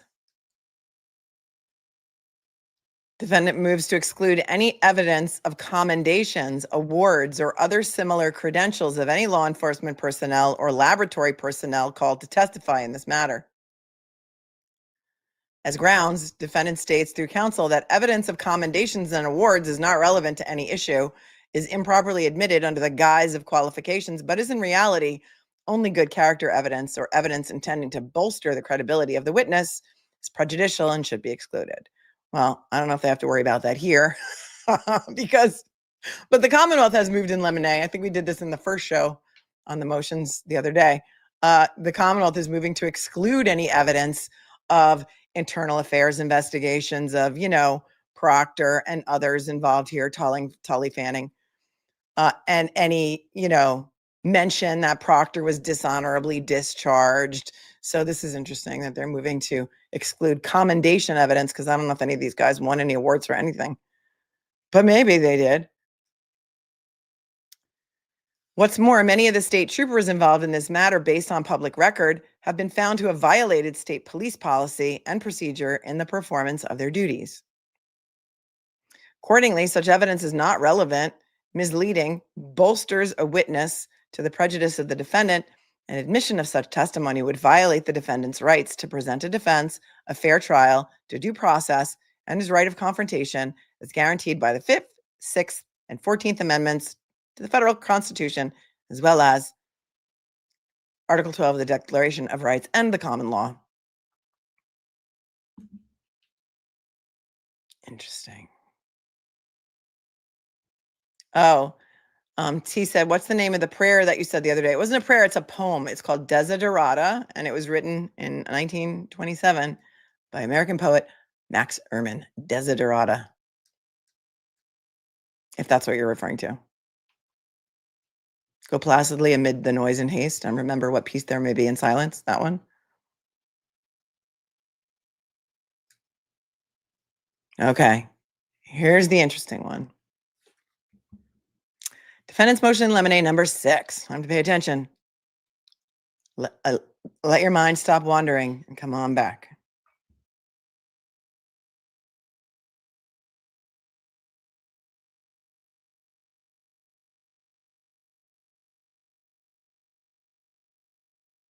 And just a reminder that there's 20% off in the merch shop today, and then the link to merch is in the chat. We have an amazing new tour shirt, which a lot of people are enjoying. So,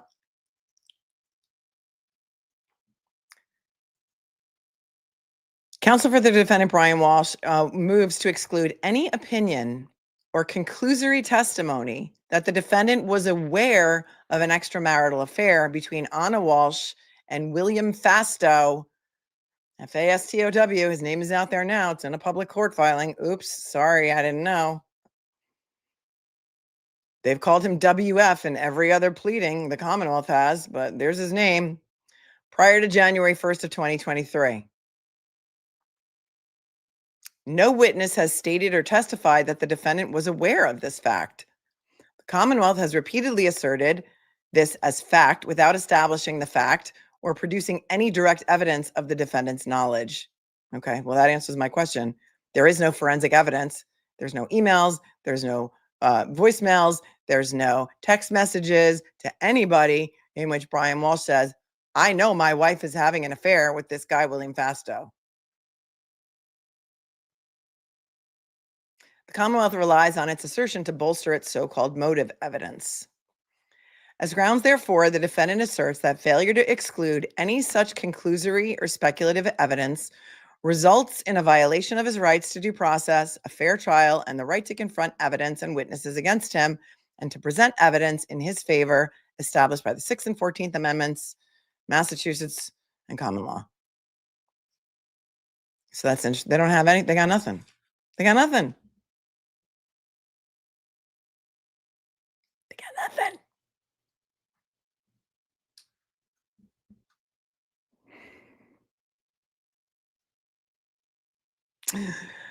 Here's defendant's motion limiting number 7 regarding opinion evidence. Now comes counsel for the defendant, moves to exclude any expert opinion testimony that has not been provided to the defense and to not permit the introduction of such evidence where an opinion offered does not appear scientifically in a report produced. The notices of expert testimony produced thus far do not contain any opinion, period. In this case, the Commonwealth appears to intend to call voluminous so-called expert witnesses based on filing 4 notices listing witnesses associated with digital evidence, DNA laboratories, and medical experts. We looked at one of them and there was about, 30 names on the list of MSP crime lab people that could be called, but no report or anything attached as to what they were going to testify to. None of the notices contain any stated opinion to be offered, and none of the hundreds of pages of reports referenced include specific opinions.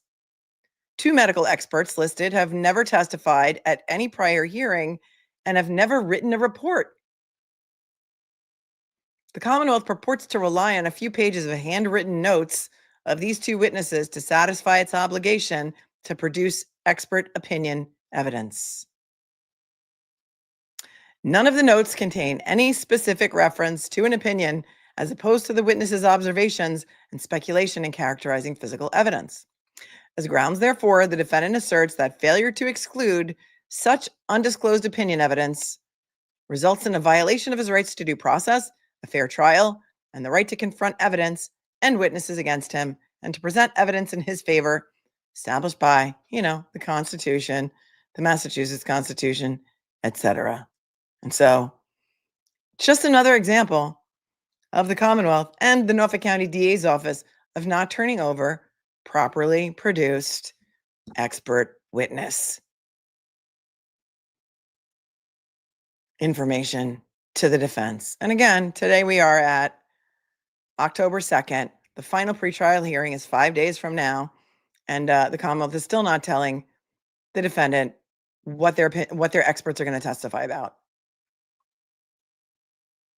And they did notice that their Bodie Labs, they had somebody from Bodie Labs coming in. And I think it was even the same guy who testified in Karen Reed's second trial, Miyasako, right? I forget his first name, Mr. Miyasako. Defendant's motion in limine number 8 to exclude the defendant's request to consult with attorney or statements of prior counsel. Do you remember when? Oh, wow. It feels like a lifetime ago. Laura, all right. If you have misophonia, plug your ears up right now because I'm saying it the way I'm saying it, and it's the way I like to say it.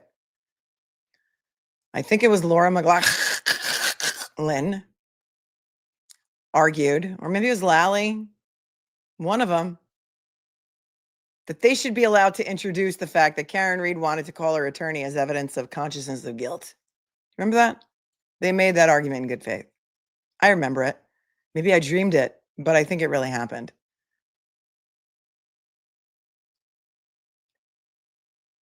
So Larry Tipton, he's a public defender in Massachusetts. He's great. He's, I think, probably the best public defender they have. He probably paid attention to what went on during the Karen Reed shenanigans. And he's like, oh, yeah, we're going to need to move to exclude this because you guys, I've seen this film before and I've seen you argue this. And I've also seen Hank Brennan argue that he should be able to pierce the attorney-client privilege and get all text messages between Karen and her attorneys. Wild. So Brian Walshe is moving to exclude any evidence of 1, the defendant's request to consult with his then present attorney, Tracy Miner, and 2, any statements of prior counsel, Tracy Miner, contained in the recorded interviews of the defendant, and 3, any statements of prior counsel made to any third party, including but not limited to law enforcement or the DA's office during her representation of the defendant. And as argument, they say a defendant's request to consult with counsel is inadmissible, according to Commonwealth v. Burke, going all the way back to 1959. The right to advice of counsel would be of little value if the price for its exercise is the risk of an inference of guilt. That is well-established case law in Massachusetts. And we saw it. We saw it recently in Karen Reed trying to get around it. The defendant's request to speak to his then present counsel is not relevant, contrary to the law, and therefore inadmissible. The presence of and any statements made by the defendant's then present counsel during his questioning or at any time prior to and after his arrest are not relevant to any issue and are inadmissible.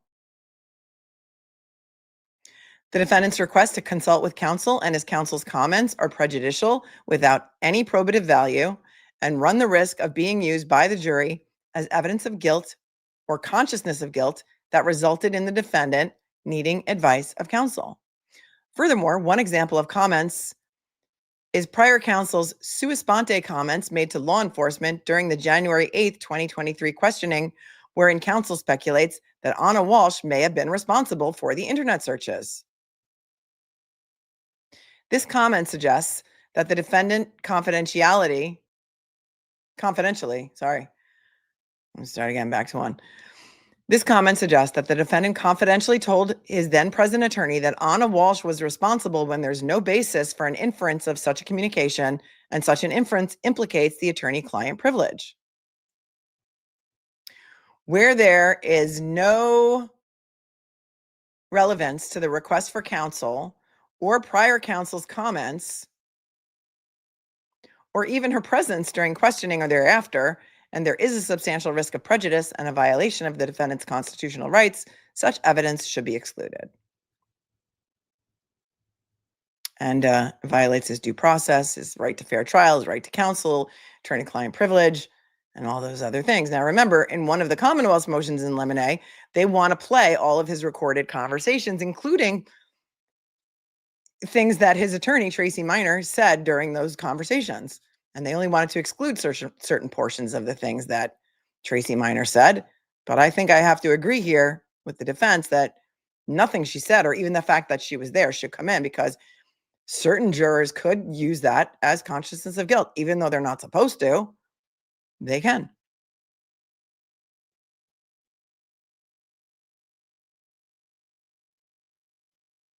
Yeah.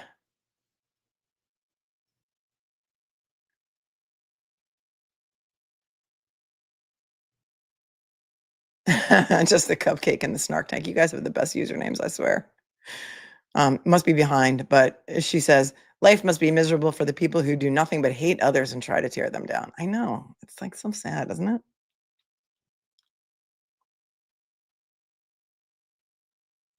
Right. Pure Duckery says, shouldn't at least Lally finish getting questioned before the pretrial hearing? Well, actually, that was in a different case, Pure Duckery. So don't conflate your cases. I know that was in the Miles King case. Lally was on the stand for the Miles King case, and he was being questioned about why he didn't turn over the search warrants that the Commonwealth has had for 6 years. There was an evidentiary hearing in this Brian Walshe case in which Bukhenik testified. Fanning testified. Fanning testified that he drafted like a police report like a week ago in 2025 and backdated it to 2023 because that's just what they do there. I think Connor Keefe testified, and we went over that hearing, at least the pieces of it that we could find, and it was wild. And so Judge Freniere did allow an evidentiary hearing, and there was all kinds of questioning about the consent search of Brian Walshe's phones. And then there were a lot of papers. We went over the papers too. And the judge denied the suppression motion to suppress the stuff as being outside the consent. We did not see, which was not, because it was not televised, the testimony of Tracy Miner, his then attorney, because I guess she's an attorney and so it wasn't televised and so we couldn't get it. But the judge did say in her decision to not suppress that evidence that she didn't give any weight. She didn't credit Tracy Miner, the attorney's testimony, at all. She found her to be completely not credible and found Yuri Bukhenik to be the most credible of all. He's the greatest.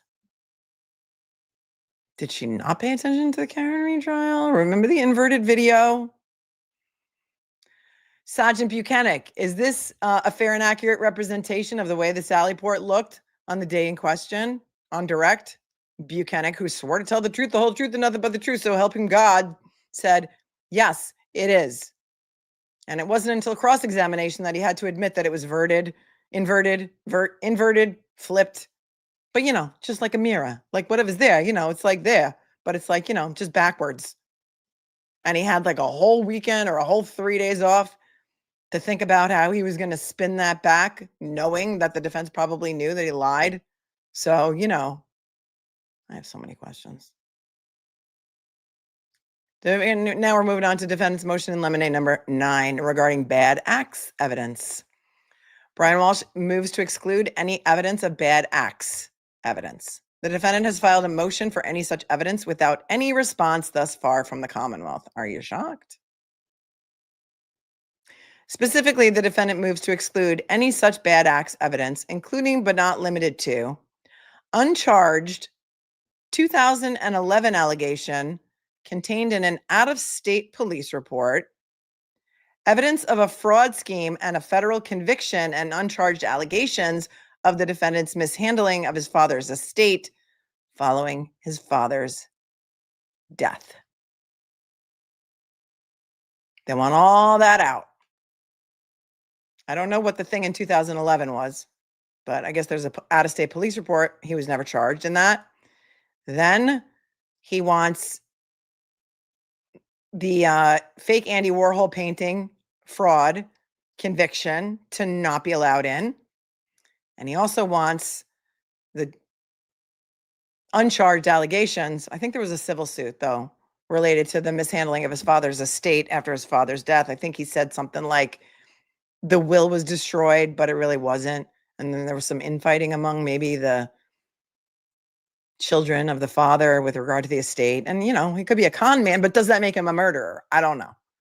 And if the jury hears about this stuff, are they going to say, he's a criminal, so, he probably killed her? That's what the judge needs to weigh.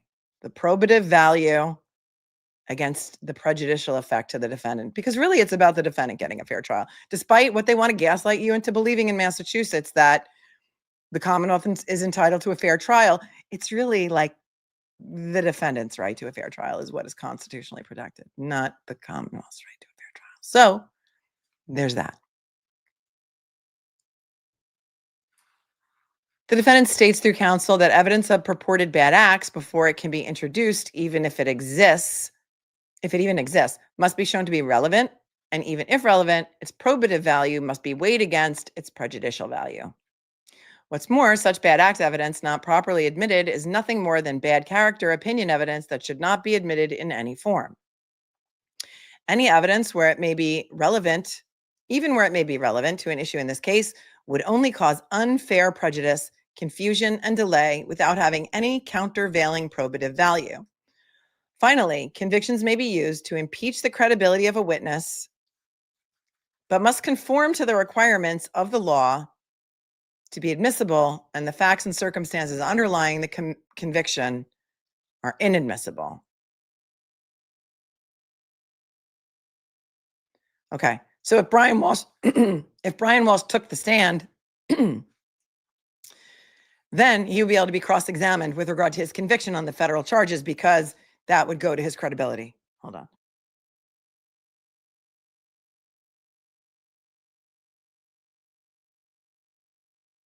I can't see any way in hell that Brian Walshe is getting on the stand here. Can you?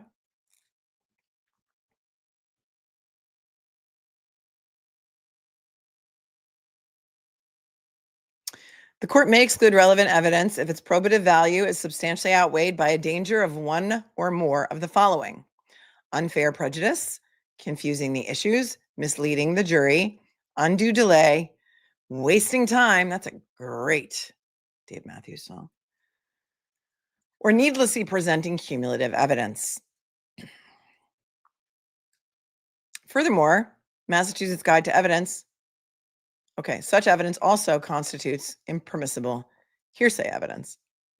Furthermore, Massachusetts Guide to Evidence prohibits admission of evidence of a crime, wrong, or other act to prove a person's character in order to show that on a particular occasion, the person acted in accordance with the character. And then they quote from the Massachusetts Guide to Evidence. This evidence may be admissible for another purpose, such as proving motive, opportunity, intent, preparation, plan, knowledge, identity, absence of mistake, or lack of accident. And I think we read in the Commonwealth's motions in Limine, that's why they want this stuff in, to show his, his motive, his opportunity, his intent, because, he wasn't going to be allowed to leave the state, and she wants to leave the state with the children. That's how they're going to try and get it in. And I'm sure that Judge Freniere will find a way to let it in. She'll twist herself into a pretzel to find a way to let it in my opinion. But the Massachusetts Guide to Evidence goes on to say, however, evidence of other bad acts is inadmissible where its probative value is outweighed by the risk of unfair prejudice to the defendant, even if not substantially outweighed by that risk. Evidence of such an act is not admissible in a criminal case against a defendant who was prosecuted for that act and acquitted. As grounds, therefore, the defendant asserts that failure to exclude any such bad acts evidence results in a violation of his rights to due process, a fair trial, and the right to confront evidence and witnesses against him, and to present evidence in his favor established by the federal Constitution and the Massachusetts Declaration of Rights and the Massachusetts Guide to Evidence, XOXO, Larry Tipton. Moving on. Defendant's motion in Limine number 10 regarding witnesses' characterization of evidence or of the defendant's behavior.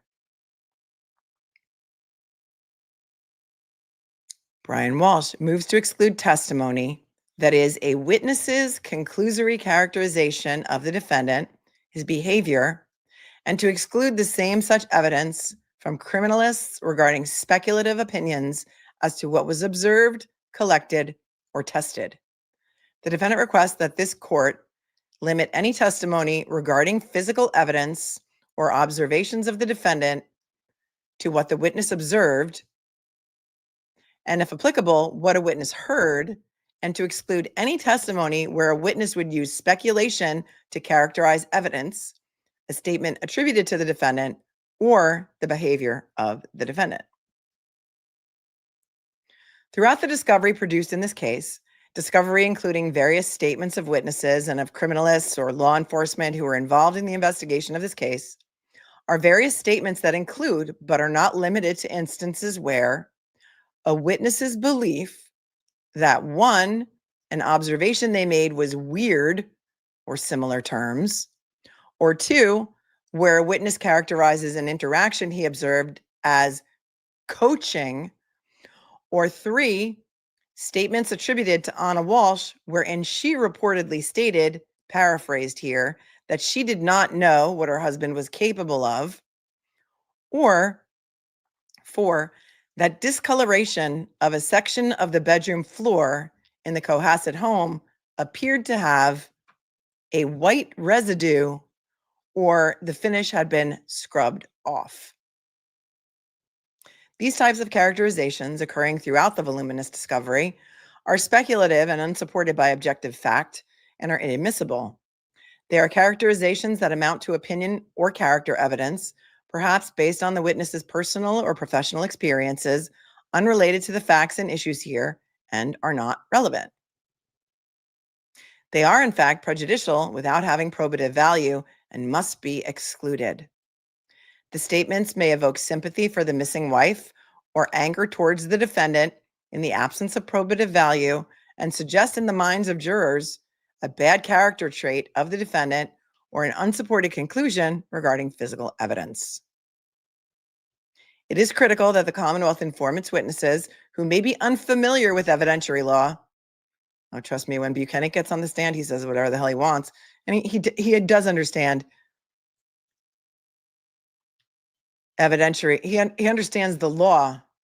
He just, English is his third language. So there's that. Oh my God, wouldn't that be amazing if Larry Tipton pulled that out on cross of Bukhenik? Isn't it true that English is your third language? You sure you understood, the scope of the consent agreement? But that's not what they're going to be talking about.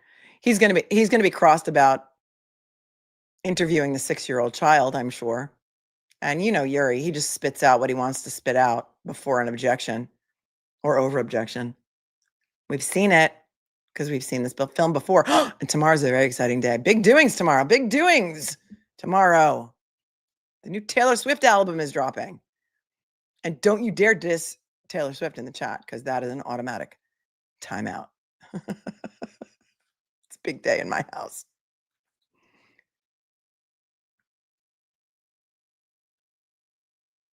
It is critical that the Commonwealth inform its witnesses who may be unfamiliar with evidentiary law to refrain from such characterizations and to simply describe what they saw and heard. Case law makes it clear that such evidence concerning statements that evoke sympathy and anger or use pejorative or negative characterizations, as noted in examples stated above, are required to be excluded. Oh, did he get sentenced tomorrow too?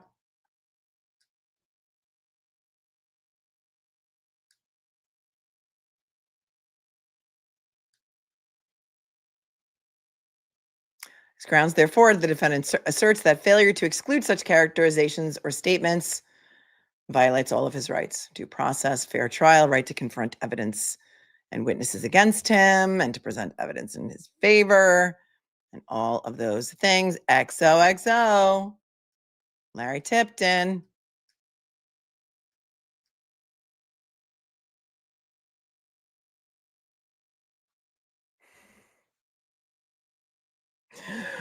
Moving on.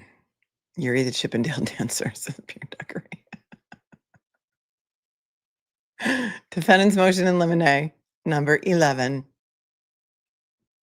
Requesting the Commonwealth designate and provide notice of specific statements and internet searches contained in digital data seized and searched to be introduced at the trial. Yeah, Diddy sentencing is not going to be televised, though. It's federal court, so we'll just have to read about it afterwards. Now comes counsel for the defendant, Brian Walshe, respectfully moves in Limine to have the Commonwealth designate and provide notice of specific statements purportedly made by the defendant and the specific internet searches contained in digital data seized and searched that the Commonwealth tends to introduce at trial. And remember, we just read something from the Commonwealth that they intend to give the jury binders, full-on binders of the searches and the internet history. I'm sorry, there needs to be some sort of guardrails around that. Could you imagine if they could just introduce this entire Google search history, like forever? All the devices in the house, some of which he may have never even touched. How prejudicial that could be. To date, there are thousands of pages of digital data from multiple digital devices that contain voluminous statements of the defendant, as well as hundreds of various internet searches. The Commonwealth has to present this evidence in a disciplined manner with proper authentication, a showing of relevance, and be prepared to address issues of probative value weighed against prejudicial impact, as well as properly mark such evidence as an exhibit. Accordingly, this request is asking for nothing more than what the Commonwealth must do for trial, but to do it prior to trial to avoid confusion, delay, and needless repetitive objection. Additionally, the volume of the discovery requires that the defendant not be prejudiced by the sheer volume of evidence. Digital discovery and the volume of this type of information is the subject of commentary regarding how best to address the issues raised that impact a defendant and adequate preparation for trial in the face of voluminous digital discovery. As grounds, therefore, the defendant asserts that failure to require the Commonwealth to designate the specific evidence described herein it intends to introduce results in needless delay and confusion and a violation of the defendant's rights to due process, a fair trial, and all of the other rights afforded to defendants everywhere but Massachusetts under the U.S. Constitution. I added that last part. And then there's a footnote here about technological advances and how with the advent of cell phones and things, there is so much more of a volume of evidence than there used to be. XOXO, Larry Tipton. Let's go to the chat.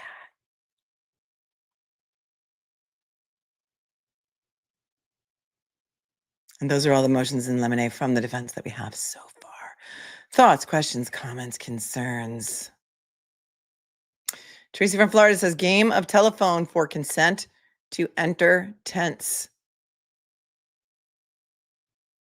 Thanks, Tracy. I'm not sure what you're trying to say because my brain is mush, but thanks for your super chat.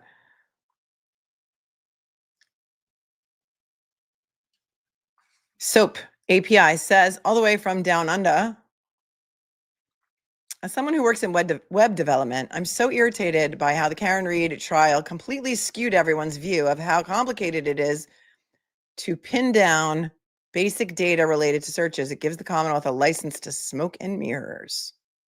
Thank you for your super chat. I appreciate you. I will say that I am not a technology expert, but I appreciate the advice and the comments of everyone who is. Hang on. And then Soap API follows up with, I promise I'm not one of those koala people. If you know, you know. If you don't want to know. Hold on.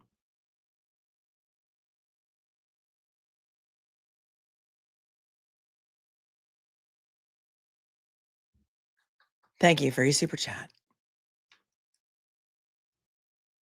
And Soap API also became a new member. Welcome. Desiderata. Oh, look at my girl from Canada. Changed her name to the poem that we read the other day to help us focus on what's important. And she says, listening in the background, love you with all of my heart. Oh, I love you right back. Thank you. And Dave Matthews' neighbor says, thank you for always being classy and helping us slow folk try and learn about this judicial system. I mean, I can try and help you learn about how it's supposed to be and how it's supposed to work. The problem is that, well, the things that we're seeing lately are so out of pocket. Like, when Mark Bettero and I get together, it's wild because we both practice in New York. We've both been practicing in New York for decades. And it's the way things are here in New York is so much different from the absolute Wild West, upside down, inside out Narnia of Massachusetts. And I could go on forever. I mean, I've done many shows about it, and that's why we're looking at this like, this is just, there are no words to explain to you how much, so much of this stuff that we are witnessing is not supposed to it's just not supposed to happen. It's not supposed to happen. And that's going to bring me to the next thing that we're going to talk about, which is what happened at the Canton Town Select Board meeting the other night. So thank you, Dave Matthews Neighbor, for your 10 and for, being here and for, not being afraid to say that you're Dave Matthews Neighbor, and also having that profile picture of Dave is awesome because all of the posters behind me are all Dave Matthews posters. Look, the one in the middle is from the Forum. The one over there is that's the, I think, Madison Square Garden tour poster from, what year is that? 2023. And then over here, this is the Cancun poster from, I'm not sure what year because I can't read it because on my screen it's backwards. Just a Watcher says, I'm pretty sure he did it. I'm also pretty sure none of the evidence he did it should be allowed in this case. Should not be allowed in. I'm going to read that again. I'm Just a Watcher says from across the pond, I'm pretty sure he did it. I'm also pretty sure none of the evidence that he did it should be allowed in this case. Should be allowed in. Should be allowed in. This case is giving of overturn on appeal. Yeah, I agree. Yes. You missed the Canton Town Hall meeting? Good, because I got a little clip for you. You got a little clip. The silver play button is right behind me. It's on a thing.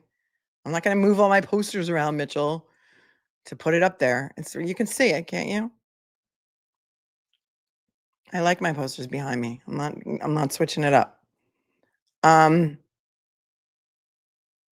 Dave Reese says, in a way, aren't we all Dave Matthews Neighbor? I mean, yeah, since like the days of like the early 90s and him playing around bars in Charlottesville and selling out stadiums. I mean, it's crazy.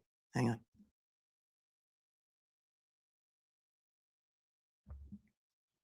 I do too. I think it'll be overturned on appeal after he's convicted. I think he will be convicted, I think. But again, I want to see how this case comes in at trial. I want to see how it comes in. You know what I'm saying? My poster game is strong, says Nanyusha Business. Thank you.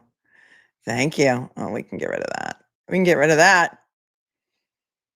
Maybe we'll do a giveaway. I think we'll do a giveaway at the end of the stream. But let's for a tour shirt. Let me show you the tour shirt because all the merch is 20% off. And I love a sale and I think everyone should take advantage of the sale. So that's why I'm notifying you that there's a sale.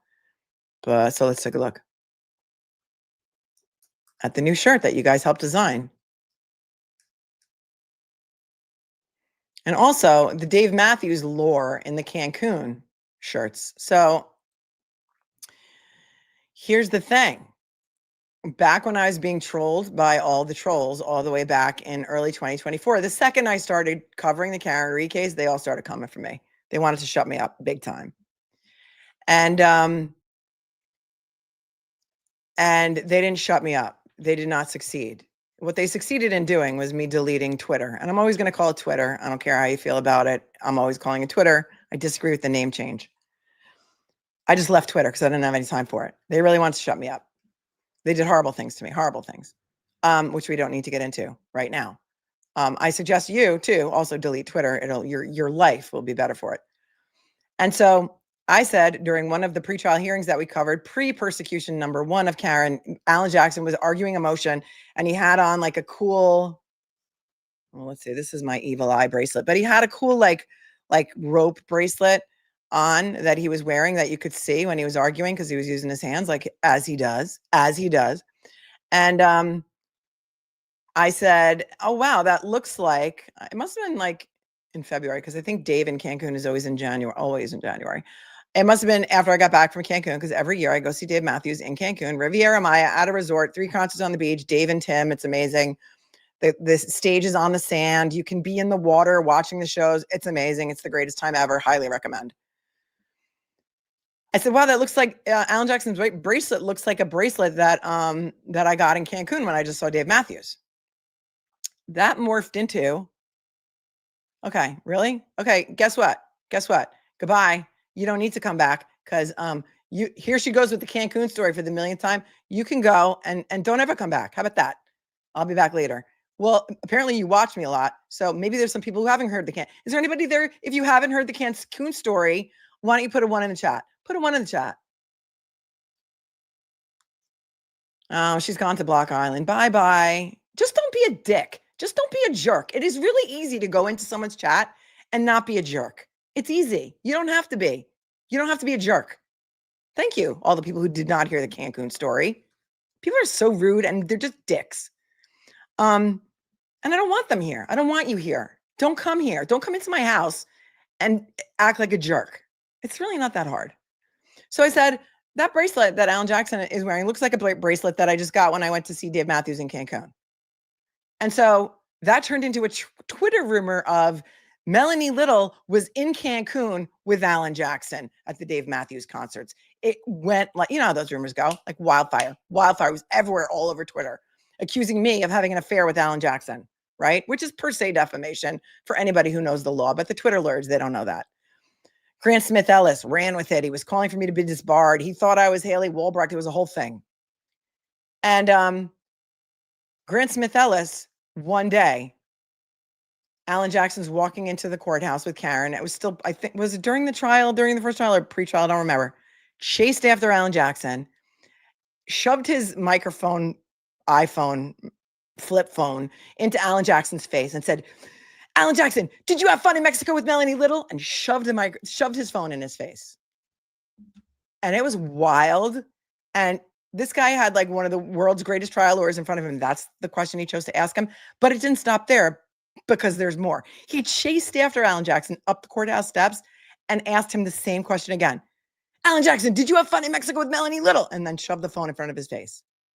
At this time, I don't even know if Alan Jackson knew who I was.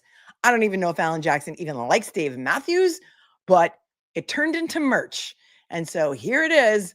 Here's the merch. I went to Cancun with attorney Melanie Little. There it is. I made it into merch. That rumor was established in 2024. So you too can go to Cancun with me. And that is Dave Matthews related. Of course, I didn't use any Dave Matthews, symbols or anything on there, but it's a skeleton because that's my love for the Grateful Dead also, holding a beer on a surfboard with a wave. And so we made merch for that because if they're going to drag you on Twitter, then you might as well make merch, right? It was wild. It was stupid, but it's still out there. You can still find it. Okay. And so there's that. And then also we decided, because we wanted an idea for some new merch, because the Free Karen Read stuff is kind of over, right? We got Free Karen Read over here. This is the one. And then I put one back up because somebody wanted to buy one long sleeve t-shirt. And then it says I went to Cancun with attorney Melanie Little on the back. But then we were like, somebody had the great idea of we should make like a tour shirt because you love concerts and stuff. And I was like, oh my God, that's great. So we did. And here's the tie-dye. You can see the tie-dye. So it's the attorney Melanie Little tour shirt. It's the XOXO tour of 2025. It says join the snark tank on it. And then on the back, it has all of the sayings. That's the set list, or all of the sayings from like 2025. For example, here's the set list. God save us from the Commonwealth. Followed by call me Alice. Show me the papers. The world is watching. Grave concerns. And it goes on and on and on. There was no collision. Pin it on the girl. We're not buying what you're selling. It's great. I love it. And you guys love it. And so it's 20% off all the merch. The two encores are We Ain't Got No Quit, followed by I Love You With All of My Heart. So there it is. It's a cool idea. We like it. Right. Taylor Swift's album's coming out tomorrow, Team Brittany. I know. And you know. And also, you can buy it in not only the tie-dyes, but we also have, hold on. Here's the designs. We also have it in, the old time, the old-fashioned concert tee. Remember these? Who didn't have that, like Leonard Skinner shirt? It's like a baseball style with a black front and the white sleeves. And we also have it in a very cute football shirt, this kind of like football style shirt, and a hoodie. And then this design comes in the white body with the black sleeves. More hoodies and more tie-dyes. Check out the tie-dye hoodie. I love that. Comes in all different colors. And it looks like the price is $48.99, but you get 20% off today and for the next 3 days. So check it out if you're interested. I love it. I love it. And that's the lore. And that's how Dave Matthews fits into my life. So there's that. Team Brittany says, make a "the Jets used to win" football shirt for Scott. The Jets used to win. So if people can be nice in the chat, we'll do a giveaway at the end of the stream for some merch. Okay. But in the meantime, let's take a look at what happened the other night at the Canton Select Board meeting when somebody confronted Chris Albert, who sits on the Canton Select Board, coincidentally, but not so coincidentally. And some things that Chris Albert has apparently been doing to some of the people who live in Canton. Because we're in the upside down, inside out Narnia of Norfolk County, Massachusetts. And apparently the elected officials are, above the law. So let's take a look. If you haven't seen this, it's only about a 5-minute clip. Young jerks, always doing the Lord's work, and broadcast the entire Canton Town Select Board meeting. But this man got up and he had some things to say to Chris Albert, who was sitting up there, and you're going to hear it. Okay, so here we go. This is from September 30th. Today's October 2nd, so only from a few days ago. Courtesy of Young Jerks, and go give them a like and a sub. And here we go. Just make sure that is up. There's no captions, so let me know that you can hear it. I'm here tonight to share with you an interaction I had this weekend with one of your elected officials, Select Board member Chris Albert. I believe the community deserves to know exactly how he speaks to residents and why it matters. On Sunday, I received a phone call from a private number. When I answered, the very first words I heard were, "What's your effing problem?" And I'm going to edit out the swears for the public and people at home. That's nice of him to edit out the swears. Dave Matthews' neighbor says, the crazy thing is, as soon as all three talk, right, because it's not just this guy who's going to get up, his ex-wife and his stepdaughter are going to get up too. Chris Albert just begins talking as if nothing has happened. Rules for thee, but not for me.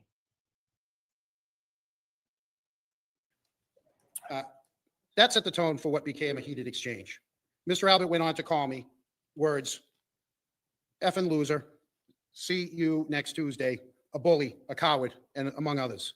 He continued to try to goad me to come back to Canton, to come back to Matt Kelly's and face him like a man, you effing loser.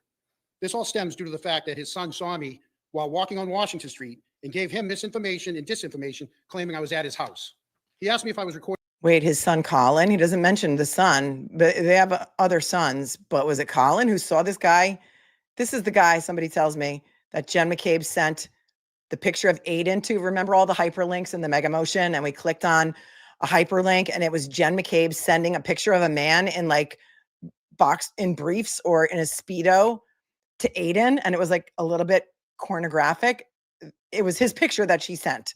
Okay, see how all this is tying together?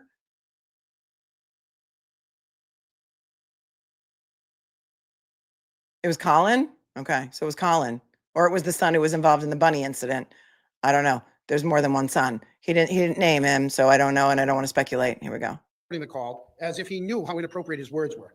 I wasn't recording the call, but I was taking notes. I advised him I wasn't. So I advised Mr. Good thing he wasn't recording the call because, he would be charged with wiretapping.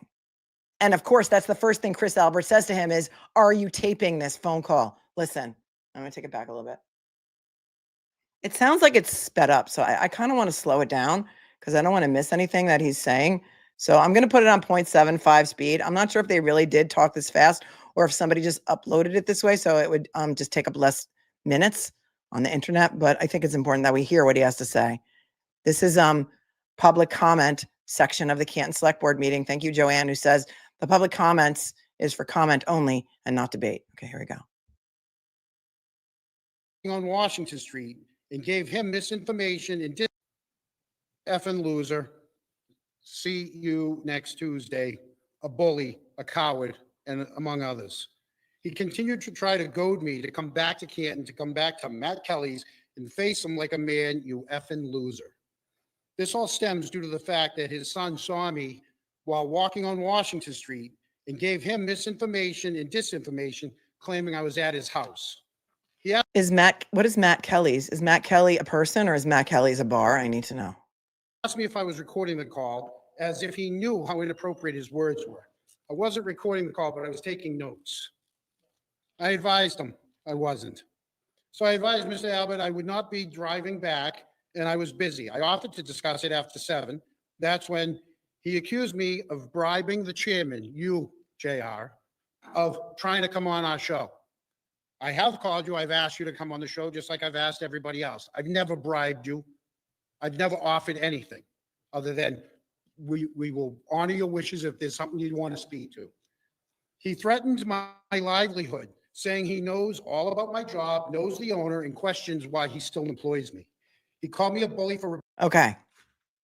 Is Chris Albert going to be charged with, I don't know, witness intimidation or something? This is a public official that is calling this guy who's lived in Canton, somebody said, for over 20 years. I know where you work. I know where you live. Hold on. Matt Kelly's is a pub in Canton. Thank you. Family-owned Irish pub, the best kind. And he's got a YouTube. Oh, he has a YouTube channel too. Okay. All right. Look at Dennis Sweeney staring at Chris Albert. Oh, this is Dennis Sweeney right here in the black t-shirt with his arms crossed in front of him. Great guy. Okay, let's just take that back. He knows where I work. How dare they employ me? Listen, it's going to get worse. Owner and questions why he's still employed. I've never offered anything other than we will honor your wishes if there's something you want to speak to. He threatened my livelihood, saying he knows all Wait, about is that my Rich job, Schiffer? knows the owner, and... Wait, where's Dennis Sweeney? Is that Rich Schiffer? I can't see because I'm half blind. It could be Rich Schiffer, the Duckgate. It's Rich. Okay, it is Rich. Rich Schiffer, Ducky Gate. You know, if you know, you know. Thank you. questions why he still employs me. He called me a bully for reporting on his son's participation in the destruction of a house. But that house belongs to a friend of his, and they were paid back, so all's forgiven. He asked why I hate him, and I told him, I don't hate you. The conversation only got uglier. He accused me of sending inappropriate pictures to my stepdaughter. The actual words, dick pics. A lie that's beyond disgusting. Oh, He your claimed town select board member is calling this guy up and telling him that he knows that he sent those kind of pics to his stepdaughter. I got to hear this again. And then we're going to do a poll about whether you think there's going to be any ramifications for Chris Albert's behavior. accused me of sending inappropriate pictures to my stepdaughter. The actual words, dick pics. A lie that's beyond disgusting. He claimed he had spoken to my ex-wife, who's here tonight, which is another lie. He ended the call by telling me, why don't you go into the bathroom, shave your effing back, and go F yourself? Now, I don't share this lightly, but the people of Canton should know how a sitting select board member conducts himself when he thinks no one else is listening. This is not leadership. This is not integrity. And it certainly wasn't the behavior of someone representing the town of Canton. I'll close by reminding the board of the rule that's usually stated at the beginning. This is not a back and forth. There'll be no rebuttal from members after a resident speaks. And I ask that this rule be strictly enforced tonight and let Mr. Albert absorb that. Thank you. Patricia Comeau. Next. Patricia Comeau, Franklin. Good evening, Mr. Chairman and members of the board. I lived in Canton for 24 years, and never once during that time did I speak to Selectman Chris Albert. That is why I was disturbed to hear that he recently claimed otherwise and that he tied my name to an untrue and damaging accusation. I want to be clear that what he said was false. Beyond that, an elected official has no business inventing stories about residents It is not only reckless, it is unbecoming of someone who serves on this board. I would ask that Mr. Albert refrain from speaking untrue statements about me, especially my daughter, my family, my ex-husband, anyone, myself, my family, anyone in this town, in fact. Words carry weight, and when they come from someone in this position, they can do harm. So I would hope that Mr. Albert would take the time to absorb what he's heard and reflect on whether he is truly fit as a select board member. Thank you. The chief of police is also, I've been told, sitting in the front row here. Sitting in the front row is the chief of police. Props on Jon Comeau's ex-wife for getting up there and speaking very eloquently. She didn't get angry. She was very calm. And now we're going to hear from the stepdaughter. There's Chris Albert right here in the left. Well, I'm blocking him, so let me get out of the way. Red tie, all the way right here on the left. Does he look even nervous? Does he look uncomfortable? You decide. Yes. I don't know if they'll be able to. Hi, I'm Shannon Callahan. I'm in Dedham, Massachusetts, obviously. Good evening, Mr. Chairman, members of the board, and residents of Canton. I grew up in Canton. I went to the Hanson. I went to the Galvin. I graduated from Canton High. I moved here when my mother remarried my stepfather, Jon Comeau. He did everything a father does, and he did it by choice, not by obligation. Jonathan walked me down the aisle at my wedding. He is my second dad. 2 nights ago, my stepfather, as you heard, was on the receiving end of a phone call that truly does disturb me, as my mother also just said. Jonathan grew up here in Canton. He has strong ties to the community and family that currently resides here. Mr. Albert contacted my stepfather on his private cell phone, enraged that he was in Canton. Mr. Albert, not only did you take it upon yourself to express your distaste for his presence in a town you feel he has no place in, but you once again attacked him with false accusations. Among the vulgarities that I will not say today for the sake of the room, there is one thing that I must speak on, which is did you send any more D pics to your stepdaughter? To be clear, this is a blatant lie. Any accusation of the This is revolting. This is disgusting. The fact that this man is a publicly elected official is beyond. I put a poll in the chat, so if you're not looking at your phone, come on back to your phone and please participate in the poll. The poll is, do you think that Chris Albert will face ramifications for his behavior? Yes or no? Thank you for participating. like is a blatant lie. I'm here to right a vicious wrong. We could take that back a second. For his presence and if he was in Canton. Mr. Albert, not only did you take it upon yourself to express your distaste for his presence in a town you feel he has no place in, but you once again attacked him with false accusations. Among the vulgarities that I will not say today for the sake of the room, there is one thing that I must speak on, which is did you send any more D pics to your stepdaughter? To be clear, this is a blatant lie. Any accusation of the like is a blatant lie. I'm here to right a vicious wrong that has been ongoing for years, because regardless of the accusation being entirely false, it's incredibly dangerous. Defaming my stepfather's character has led to continuous harassment from countless people for years now. From not only those who either believe it to be, who believe these heinous accusations to be true, or to just use it against him because it fits their own agenda. Once these things are said, they cannot be taken back, especially from a person in a position of power. Perpetuating these lies with the intent of tarnishing my stepfather's reputation is only an act of cruelty. These accusations can stick with a person for the rest of their lives. The situation is clearly escalating when a person in a position of authority is contacting people on their personal cell phone for the sole purpose of harassment. Even more worrisome, people are alerting somebody of my stepfather's location. How did this person know? Why did they feel the need that they needed to tell him? This raises an actual concern of safety. Will you be alerted the next time I step foot in town? Will I be with my children? I don't think that these concerns should be taken lightly, and I should not have to fear for my safety or those of my children. I did not ask to be a part of this. My family did not ask to be a part of this. As angry as these disgusting accusations against Jonathan have made me for years, I've never once lashed out in anger towards anyone else's family. I've never taken to social media. Wait, so these accusations have been going on for years? That's what she says. My children. I did not ask to be a part of this. My family did not ask to be a part of this. As angry as these disgusting accusations against Jonathan have made me for years, I've never once lashed out in anger towards anyone else's family. I've never taken to social media. I've never made phone calls. I've never publicly shamed or made up lies to retaliate. I deserve an apology. My family deserves an apology. But all I can ask of anyone who has been using these false accusations to continue to hurt my family is to please stop. Please consider all of the people you're hurting before you speak. Please think of how you would handle these kinds of accusations being made about you and the child you raised. Thank you. That is the stepdaughter. Okay, wait, hold on. That is the stepdaughter. I'm going to zoom in on Chris Albert for a second. That is the stepdaughter, the one that Chris Albert said to, it seems that her parents, they're divorced now, but he raised her. And the accusation is that he, the stepfather, sent D-pics to her, the stepdaughter.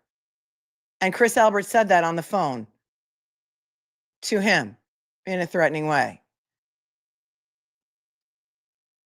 And apparently these accusations have been going on for years. This is as much as I can zoom in on him right now. But here he is in his red tie. Let's see how he behaves after the stepdaughter steps away. Anybody else would like to speak? Busying himself, doing anything else. Okay, we'll close the public. Okay, you guys said that you wanted to watch Brenda. Brenda spoke also. I don't know, where is it though in the video? What portion of the video? Hang on. Is it before he speaks? Oh, it is. Okay, I see. Okay, I got it right here. Okay, let's hear what Brenda Sweeney has to say.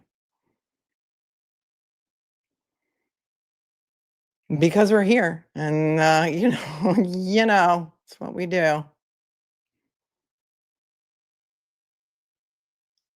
This is Brenda Sweeney. All right, so take it back. Shout out to Young Jerks.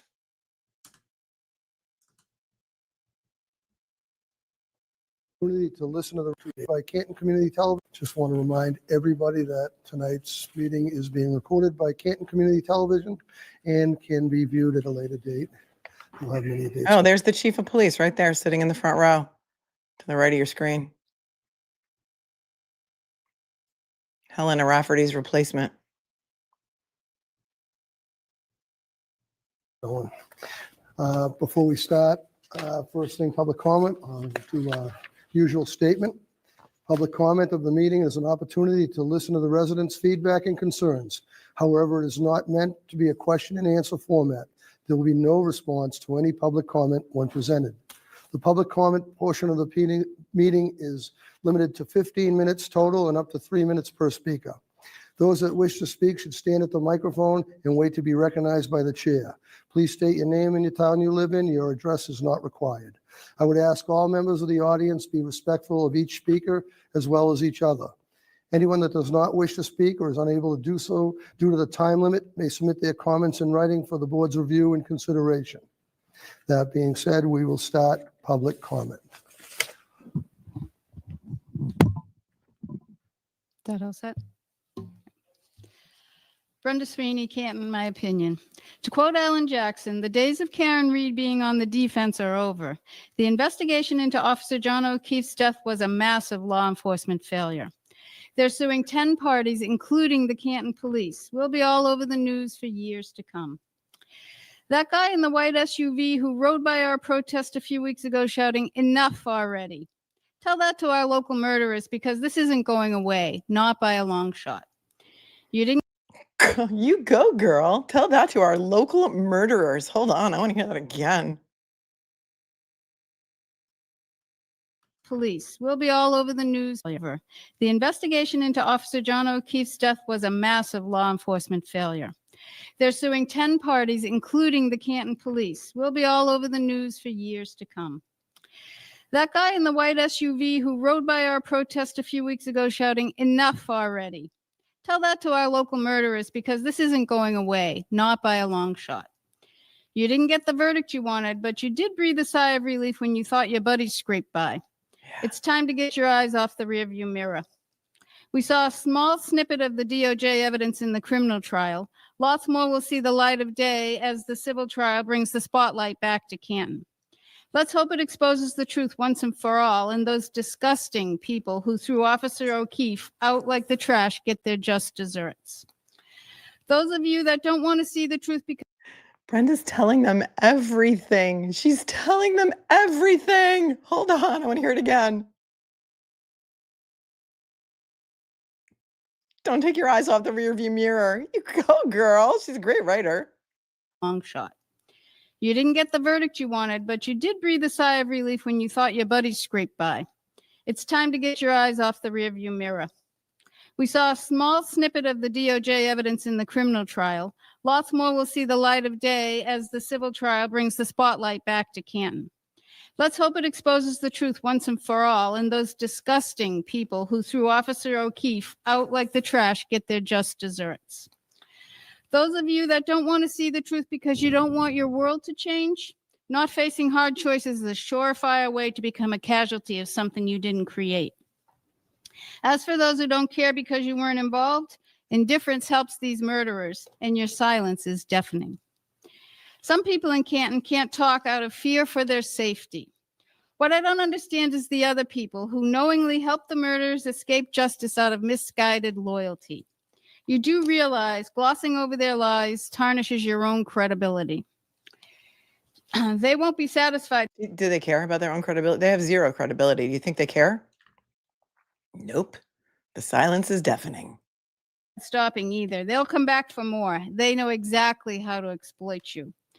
Stop long enough to think about the world you're creating. You put your very own loved ones at risk by making the world a safer place for murderers.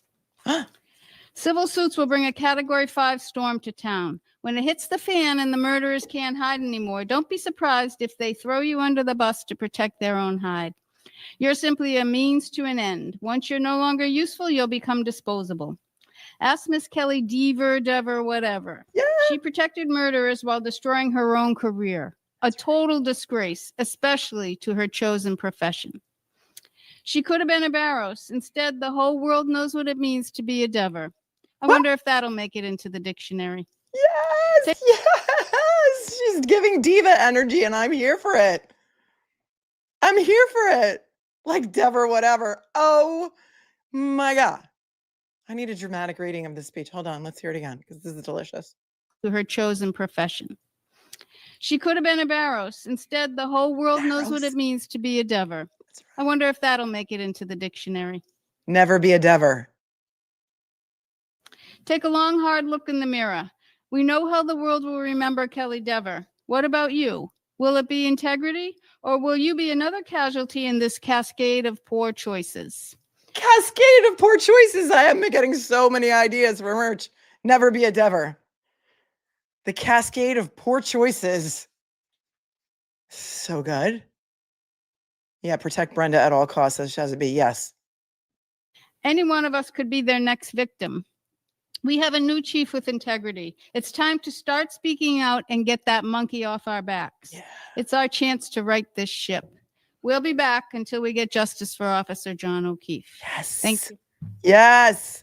And there's Rich Schiffer, who was persecuted for his rubber ducks. There he is. Rich, if you're here today, I know you tried to send me some ducks a couple of times, you said, and they got sent back. I don't have an address that I give out. I'm sure you guys can understand why. I just don't. And I don't know if P.O. Box or anything, but I'm sure I'll see you, Rich, in the future. Just keep those ducks around because I want them. They're collector's items at this point. Did somebody else say that after the stepdaughter speaks, then the chief gets up to speak too? I don't know. We're kind of involved in this now, so I think we kind of got to keep going. All right, so there's Jon Comeau, his ex-wife, his stepdaughter, and here's Chris Albert trying to do anything but pay attention because, egg on the face. If you haven't participated in the poll, please come and participate in the poll about whether you think Chris Albert will have any ramifications for his abhorrent behavior of calling Jon Comeau on the phone and saying these disgusting things to him. And the first thing he asks him is, are you taping this? Are you recording this?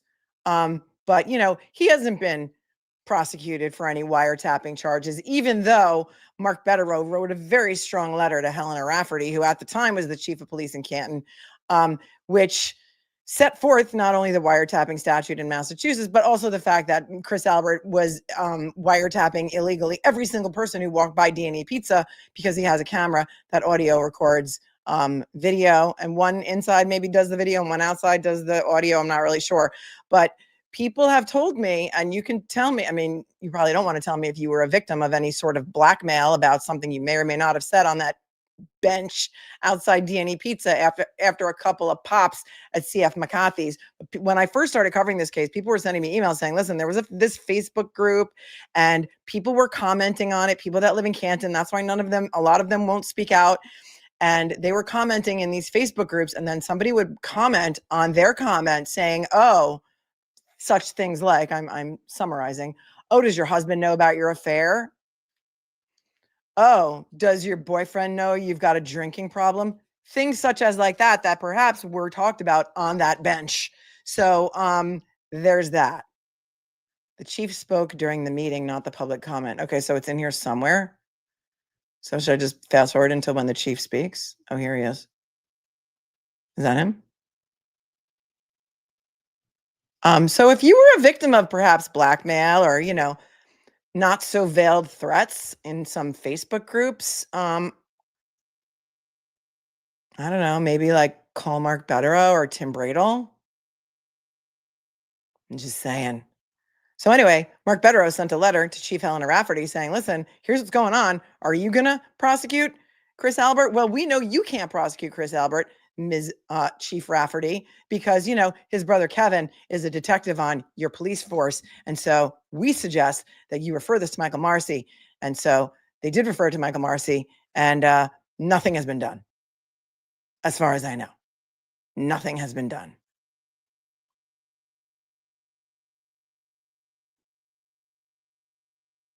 Okay, let's go. Oh, and then, okay, so here's Chris Albert. Watch Chris Albert.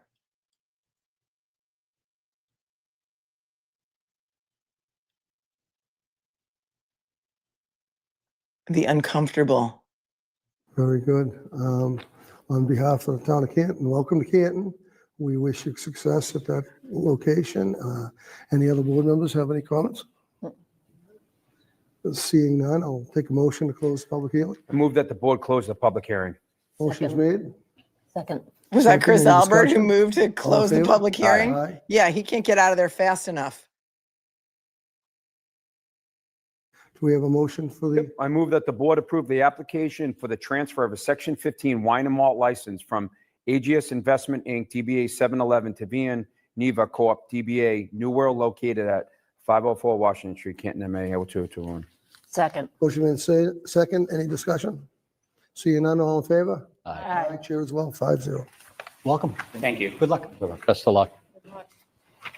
Okay, and this is when, Next up is Chief oh wait, Rich Schiffer is getting up to leave. Or to say something to the police chief, I'm not sure. Perkins is going to introduce our new clinician. Wait, who? Next up is Chief Perkins is going to introduce our new clinician.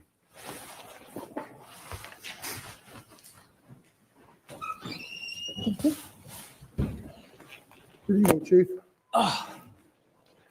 Good evening, everyone. How are you? I'm here tonight to introduce Canton PD's a new clinician, embedded clinician. She's a co-responder. She's a resource for the police department when we go out and So the chief is the man. Somebody said the chief was the woman, but the chief is the man. Helena Rafferty has been dethroned.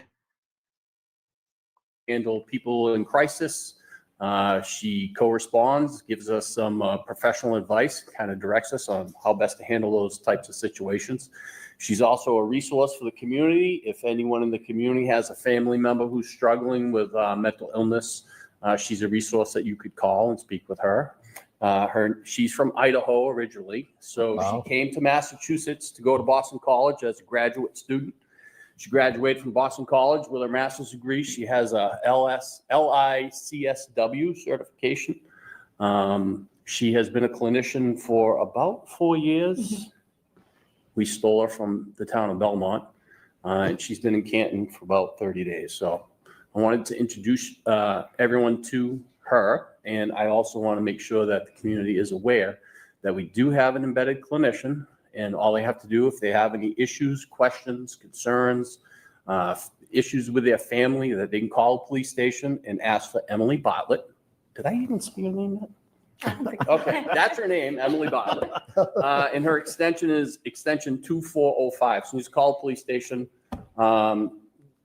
put in the extension number 2405, ask for Emily. You can talk to her, and she is a resource for this community, and Prayers up for Emily. Prayers up for Emily. She's going to need them. a very vital one. So with that, I'd like to introduce you to Emily Bartlett. Welcome, Emily. Thank you. Glad to see you join our team. Yeah, start with Chris Albert. Start with Chris Albert because he may need some intervention. Stole her. Interesting word choices. Life on makeup. Yeah. So I understand that at the request of the board, you were having each department head come in to give an update. Yes. So that's part of my update. Additionally, I wanted to inform everyone in the community that all the training that was recommended through the audit was completed today. So the recommended training was specifically, which was crime scene processing and courtroom testimony. So those classes are complete. We still have additional training. Oh, so all the well, shoot. All the police officers at Canton PD had to do training based on the results of that sham audit that was held, and crime scene investigation was one of the things they had to learn. And then they also had to learn, what was the next thing he said? And the second thing is that we use, but having her here every day is like, but having her understand what people. Go ahead. are you going to make Canton? Are going through when we do increases our ability here every day. Wait, and then he insisted on questions To that after? point, you- Wait. you'll get Hold on. most 100% completion of budgetary reason. correct. Pretty close to complete. Well, crime scene processing and Like, something else. Higher background check, psychological. Audit was everyone in the community that's part of my update. Additionally, I wanted to inform everyone in the community that all the training that was recommended through the audit was completed today. So the recommended training was specifically, which was crime scene processing and courtroom testimony. Courtroom testimony. So those classes are complete. We still have additional training that we are going to complete in October. We have response to critical incident as patrol force and also at the supervisor's level. And then annual in-service is about to begin. And weapons qualification is set for the second week in November. So that's the training aspect for the police department. Right now, we are in the process of hiring. We do have 8 vacancies. We believe we have 4 seats in the December Academy. And we have 3 candidates that we've given conditional office to that are in the process right now of background check, psychological, physical examination, those types of things. So I'm optimistic that we will have those 4 seats filled for the December Academy. We've also hired a administrative assistant, Maureen Kelly. She started about the same time that Emily did, about 3 weeks ago. And the only other thing that I want the community to know, October 7th, all the phones inside the police department will be recorded. That was one of the things I noticed when I took over. The only recorded lines were obviously the 911 line and the desk phone. Not every phone was recorded in the police department. Well, there you go. How many things should have been that were never? So people who call me or I make phone calls or an officer's doing an investigation, those lines should be recorded. Obviously, we want to document the work we do.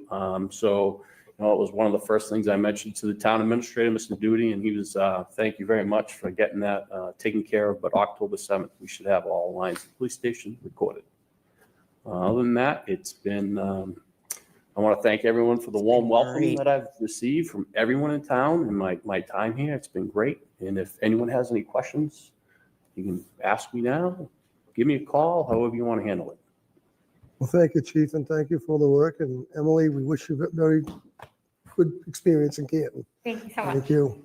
Good luck to you. Good luck, Thank you Emily. very much. Wait, I just was to say, so of all those recommendations made from the audit company, it's not just the training that we've already achieved. We've got all the cell phones. Like, Yes.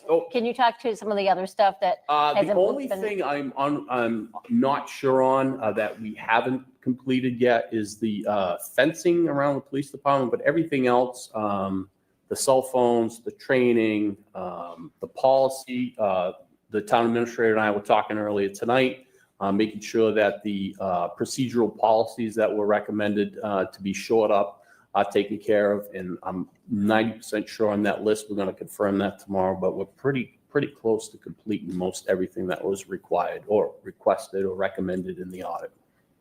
All right, thank you. Very good.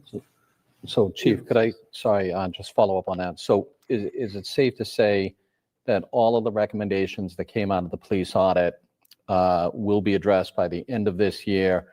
And I know that there are a few that are sneaking into next year just because of budgetary reasons, correct? Correct. But everything the non-financial items should be taken care of if they're not already taken care of. Just to go through with a fine-tooth comb with the town administrator, that's what we had planned to do tomorrow. Yep. But I anticipate most 100% completion other than any financial burdens that were placed on any of the recommendations, such as the fence. That had to go out to bid. I think the other thing was fire suppression system in the evidence room, which may or may not be something that I would agree with, but we're looking into it, and still, again, it's a budgetary issue. That's tied to finances. How about the cameras in the Sally Port? Are we going to fix the cameras in the Sally Port so they don't allegedly record inverted and maybe keep the tapes around so they don't self-destruct after 30 days? I thought they self-destructed after 30 days, and yet all of that video was found in the Karen Reed case after the first trial. But before the second trial, remember, Higgins, like in the parking lot and walking in the hallways and stuff, moving things from car to car. Like that video just all of a sudden surfaced. So weird, isn't it? Crazy. Come aboard, Emily. Brenda Sweeney, Canton. I take it Emily is housed out of the police station? She is. And I'm sure she's not working 1,440 hours a day. Is that how many? She's housed at the police station. They're going to rehome her pretty soon. Maybe to the same place where Chloe/Cora was rehomed, or she's going to ask to be rehomed because I don't know how long she's going to be able to last there, but good luck. She works from 11 a.m. till 7 p.m. And so are the situations handled outside of when she's either not here or she's on vacation? So if there's an incident that occurs when she's not working, we could actually call her. If it was the middle of the night, we need expertise. If there's a call, she will get a referral and she can follow up the next day with whomever that was in crisis. To just today or this afternoon, she responded to someone who made some suicidal statements. So she responded with the police officer, but being able to have that professional assistance embedded with us is very important. Again, it is a resource for the community to be able to call in and talk to her. And if you have any issues with a family member or you have any questions about mental health in general. And so when she's on vacation or something, how is it? Is it outsourced or what happened? We haven't gotten to that point yet. She's only been here for a month. I guess it's something we have to talk about and figure out how we would backfill, but we have gone without. So July 1st, from when I started until when Emily started, we didn't have a clinician because the one we had Oh, no, left. I understand that. So there will be a period of time. We do have some additional resources that we can tap into that we use for assistance when we do encounter people in crisis. But having her here every day I think makes us better. And, you know, we're also trained in it, but having her expertise, I think, increases our ability to deal and understand what people are going through when we do encounter them. Okay, thank you. Go ahead.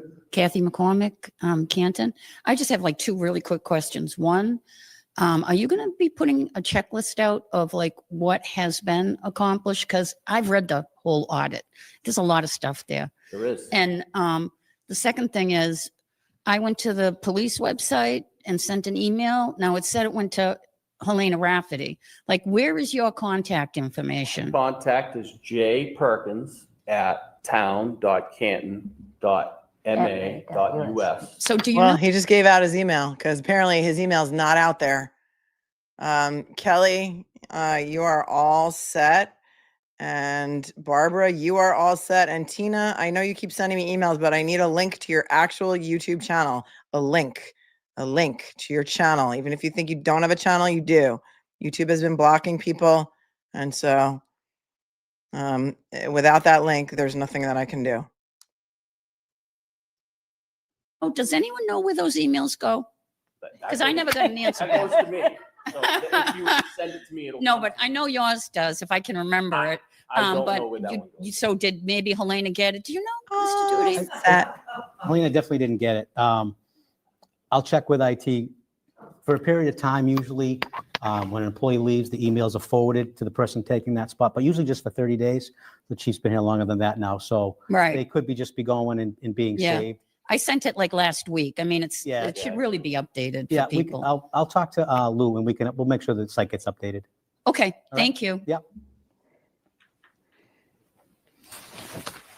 And as far as the checklist goes, I think to answer your first question, I would defer to Mr. Duty, but we have discussed today, a couple hours Mr. ago, actually, Duty. about creating and going His name's really Mr. Duty. Oh, man. through and making a checklist. So I think Yeah. that's something we can work on, and I would defer to him as when that would be published or put out to the community. Very good. Thank you very much. Thank you. You're welcome aboard. Have a good night. Thank you. Thank you. You don't have to stay. Is that it? Okay, let's watch Chris Albert's discomfort.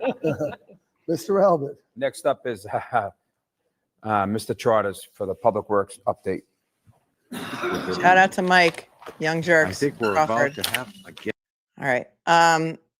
That'll end this for now. If you want to watch the rest of the meeting, go over to Young Jerks and watch Mike's stream from September 30th, and you can watch the rest of it if you so choose.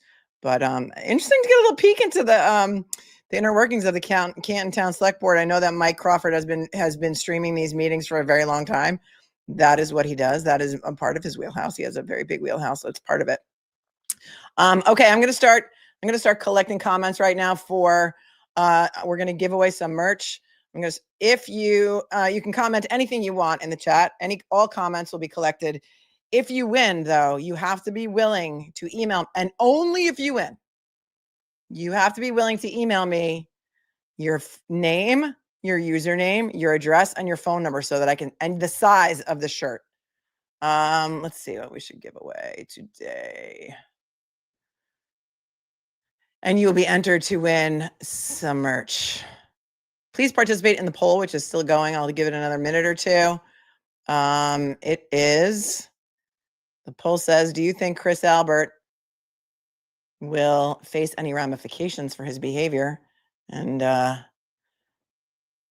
80% of you said no, 20% say yes, and there's only 1,600, a little over 1,600 votes. So there's well over 3,600 people watching. So if we could get some more, it's a totally anonymous poll. Nobody's going to know that you voted. Just I'm curious as to what you guys think. Oh yes, compliments are always good. It's a random selection of the winner. All right. Scooter 54, you are all set. But again, don't be a jerk. I'm not saying that you were a jerk, but if you guys are going to ask me to unblock you and you were blocked for a reason, I'm going to give you the benefit of the doubt the first time. But you know what I say is When somebody shows you who they are, believe them the first time. It's not how we do it in Massachusetts, Mr. Jackson. It is 12:40 p.m. here on the East Coast. The Yankees and the Red Sox play at what time tonight, my friends? What time? And there are some more motions that I heard were going to be filed in Aidan Carney's case. I don't have them yet, but if they wind up in my inbox, I'm going to come back later and do them because, you know, we do it all. I got to go run the mommy Uber for a little bit, but I want to come back and do those motions if I get them in my inbox. And also, we got other stuff to do. We got the appeal to look at on the Bateman case in Massachusetts, where it turns out, go figure, a guy who's been sitting in prison in Massachusetts since 2007, since a 2007 conviction. There may have been some evidence hidden and not turned over by the Commonwealth, and he may actually be innocent. His name is Bateman, Dennis Bateman. We have the appellate briefs to look at on that. And then when it comes up in the SJC, we're going to watch the appellate arguments because that's what we do here. We're a legal-based channel based on facts and court documents, not rumors and speculations.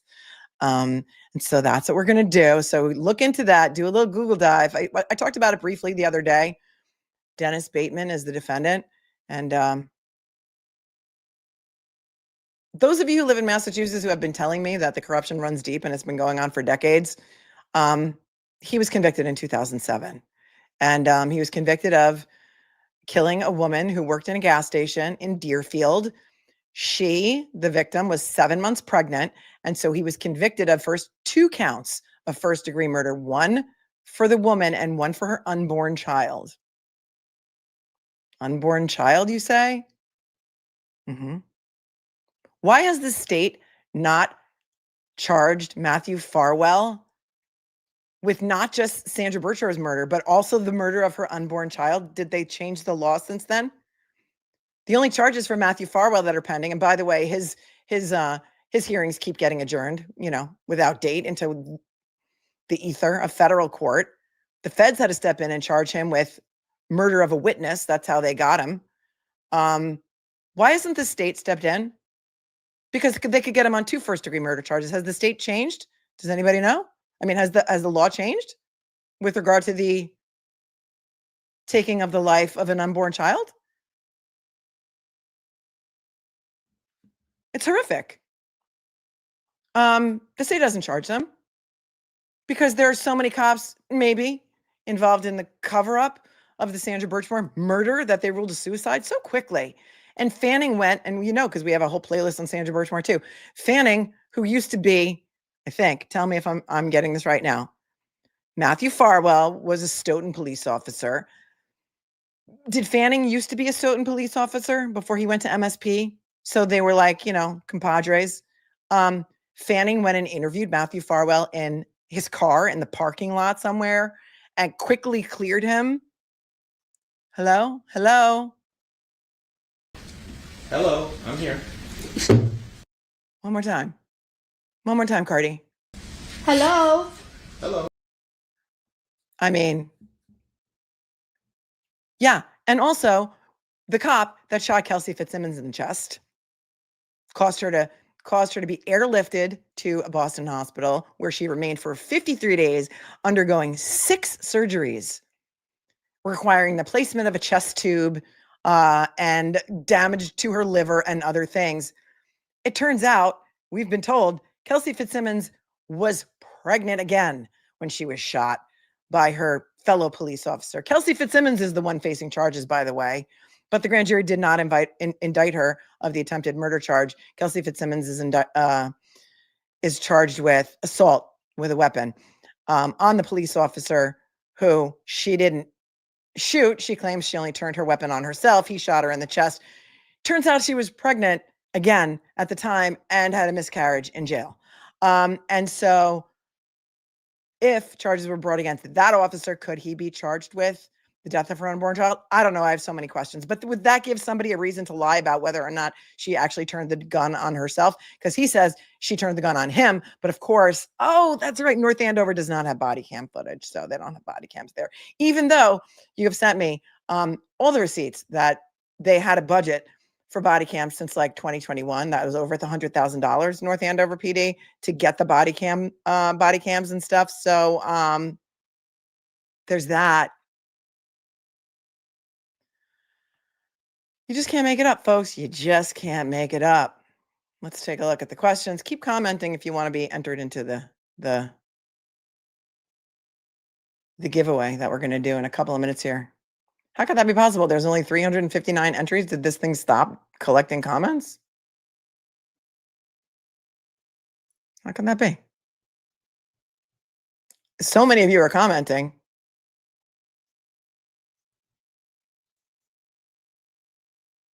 All right, I guess if you comment more than once, maybe it only counts at once.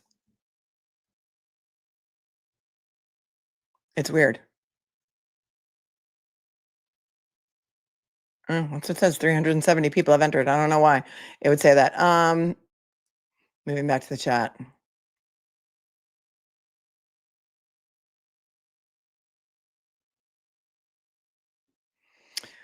What the Duck has been here for 11 months. Thank you for being here for 11 months. Says my Cancun hoodie's coming today. I can't wait. Oh, that's awesome. I can't wait for you to get it. Let me know how you like it. Odin, the good kitty, says, thank you, Melanie, for all you do. Love you with all of my heart. Thanks for being here for 12 months. Venus Blue, Crash Daddy says, can we watch the first two speakers as well? I think we did, right? Thank you. I think your comment crossed with my ability to go back and watch the other speakers. Joe Marr became a new YouTube member. Welcome. Penelope reminding us that Chris Albert spent 6 months in jail for killing an exchange student in a hit and run accident in the 90s. Yes, he did. His name is Peter Berger. Say his name, Peter Berger. Chris Albert was represented by none other than Judge Cannone's brother, an attorney named Prescott, and turned himself in 30 hours after the hit and run accident. And Peter Berger was killed, and he was sentenced to 6 months in jail. I don't know how much time he actually did. But of course, since he didn't turn himself into 30 until 30 hours later, couldn't be tested for a DUI charge, so there's that. Canton Chronicles is here and says, Helena Rafferty, the chief of police of Canton, knew about other Alberts and McCabe sending the same kind of messages to me because I told her last October. Interesting. And isn't it also interesting that Jon Comeau, the guy who got up to say that Chris Albert just called him a couple of days ago and threatening him and saying, like, why don't you go send your stepdaughter more D-pics? Isn't it so interesting that Jennifer McCabe selected his photo to send to Aiden Carney through Facebook Messenger, even though she was so intimidated of Aiden Carney that she sent a kind of pornographic image of Jon Comeau? Is it a coincidence? I don't know. Is it a coincidence? No, I don't know.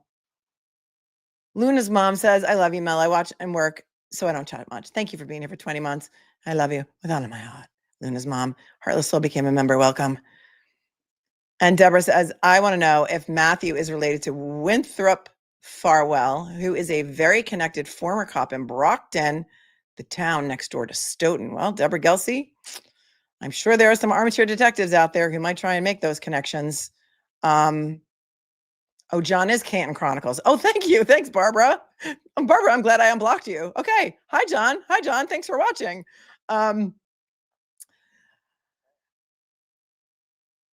That's crazy. There's no such thing as coincidence. Thank you. Thank you for telling me. I had no idea.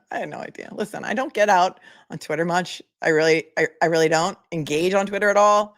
Sometimes I go there for breaking news. Sometimes I come across things that are disgusting. They're the most vile people on the planet. Wade in the cesspool of Twitter. Not that everyone who not that everyone who engages on Twitter is a vile person, but that is where the dregs of humanity seem to live and enjoy. That's what they seem to enjoy. They're also on Facebook, but more so on Twitter because they can hide behind fake names and, no ramifications for their behavior. Joe Marr says, hi, John, we love you. I can't say I love you because I don't know you, but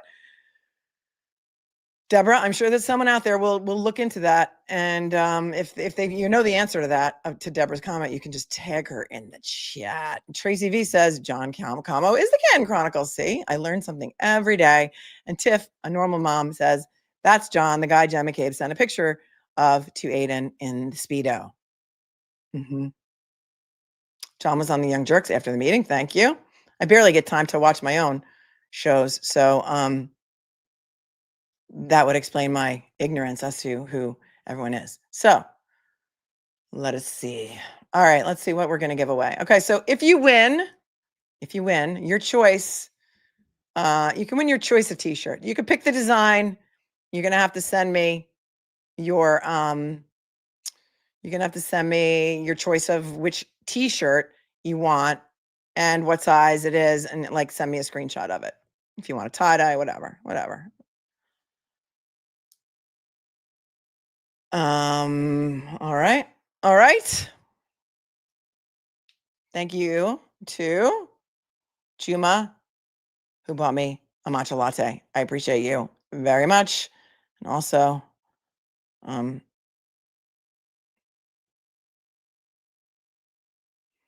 Heather, I don't know why you're blocked. It may have something to do with your username. I'm not sure, but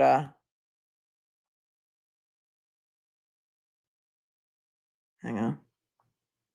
And also, people have said that they get blocked if they try and put a hashtag in the chat. So don't do that. Don't put a hashtag in the chat, because YouTube does not allow hashtags in the chat. And so people have said that they have been trying to put hashtags in the chat and they think that's why they're getting blocked. So that could be. It could be. Attorney Wannabe says, hi, Melanie. Can you explain the Cardi B hello quote and why she is saying it? Was she saying it while she was testifying? Yes. We covered a small part of her civil case trial where a woman was suing her for allegedly scratching her in the face during an alleged altercation in a doctor's office in California. And Cardi B was like, I'm not settling. I'm not paying this girl one dime. And Cardi B won a trial. But I can't remember exactly why she was saying hello, but it was like, it was like the plaintiff's attorney was like one of the biggest morons ever. And he was like, yesterday your hair was blonde. Today your hair is black. What color is your real hair? And she said, hello, these are wigs or something like that. But I think this was for something else. That she was like, he asked her a dumb question and she was like, hello. And I can't remember exactly what it was that she was responding to, but it was so funny that I just clipped it and I use it all the time. So there's that. It was a different context, but I don't remember what it was. Oh, because she was pregnant. He was like, why were you afraid for your life? Or like, why were you afraid? I don't remember. Why were you afraid? And she was like, hello, I was pregnant. Something like that. Thunder Horse says thanks for everything. Okay, we're going to go to the giveaway now. There are 482 people who have entered. So just remember, you have to be willing. First of all, you have to be smart enough to go find my address in the show notes, my email address. And then secondly, you have to email me your choice of t-shirt, why she didn't engage in the fighting. Because she was like, yeah, hello, I'm pregnant. Or hello, look at her. Yeah. She's bigger than me. Hello, look at her. He's like, what do you mean she's bigger than you? And she's like, hello. And she just kind of like pointed to her. It was the size of the plaintiff. She was like, yeah, she was like security guard big. She looked like she could defend the building is what she said, right, Stephanie Sweedler? Like she could defend the building. All right. There are 489. Oh, wait, let me first end the poll on Chris Albert. So out of 1,965 votes, will Chris Albert face ramifications for his behavior? 80% of you said no, and 20% of you said yes. With 1,900, she looked like she could protect the building. Okay. You guys got a pretty good chance of winning right now because there's like 495 entered. If those documents for Aiden Carney's case land in my inbox, the motion to recuse Cosgrove, and also I think there's something else that was going to be filed today. I can't remember. I'll come back later and do it. So you're going to want to make sure you subscribe. It's free. Hit the subscribe button down below. Hit the notification bell so you get notified of everything. Smash the like button because it's the nice thing to do. Okay, and it's 20% off in the merch shop. Okay, so here we go. Here's the drawing for your choice of t-shirt to the lucky winner. Ready? Go. Do do do do do do do do do do do do do do do. Oh, pint-sized monster is the winner. Chicken dinner pint-sized monster. Congratulations, you and your choice of t-shirt. And here's the choices once again. Remember, everything is 20% off. So there's your choices of all the designs. And they're pretty cool. Go into the merch shop and tell me what you want. And email me your address, your phone number, your size, a screenshot of what you want. and I will get it out to you. Congratulations. Congratulations. The winner is pint-sized monster. Yay. All right, my friends, stay cool, stay kind, stay classy, stay safe out there, and don't believe everything you read on the internet because, it's not always the truth. And there's such a thing as AI. Things can be doctored, proctored, tullied, and sullied, and nobody knows that more than you do. And don't drag my name through any beef on Twitter unless you want me to clap back at you, which I intend to do, but not today because I don't want to ruin my good mood. And I'm in a really good mood today. So peace out, everyone. I'll see you later if I get the papers. I will. And I'll see you tomorrow. I don't know. Topic TBD, probably around 9:30 or 10 a.m. But I'm sure I will see you again today. Okay. Peace out, my friends. I'll see you real soon. Bye. Oh, and to the moderators, I love you. I love you all. Thanks for your help.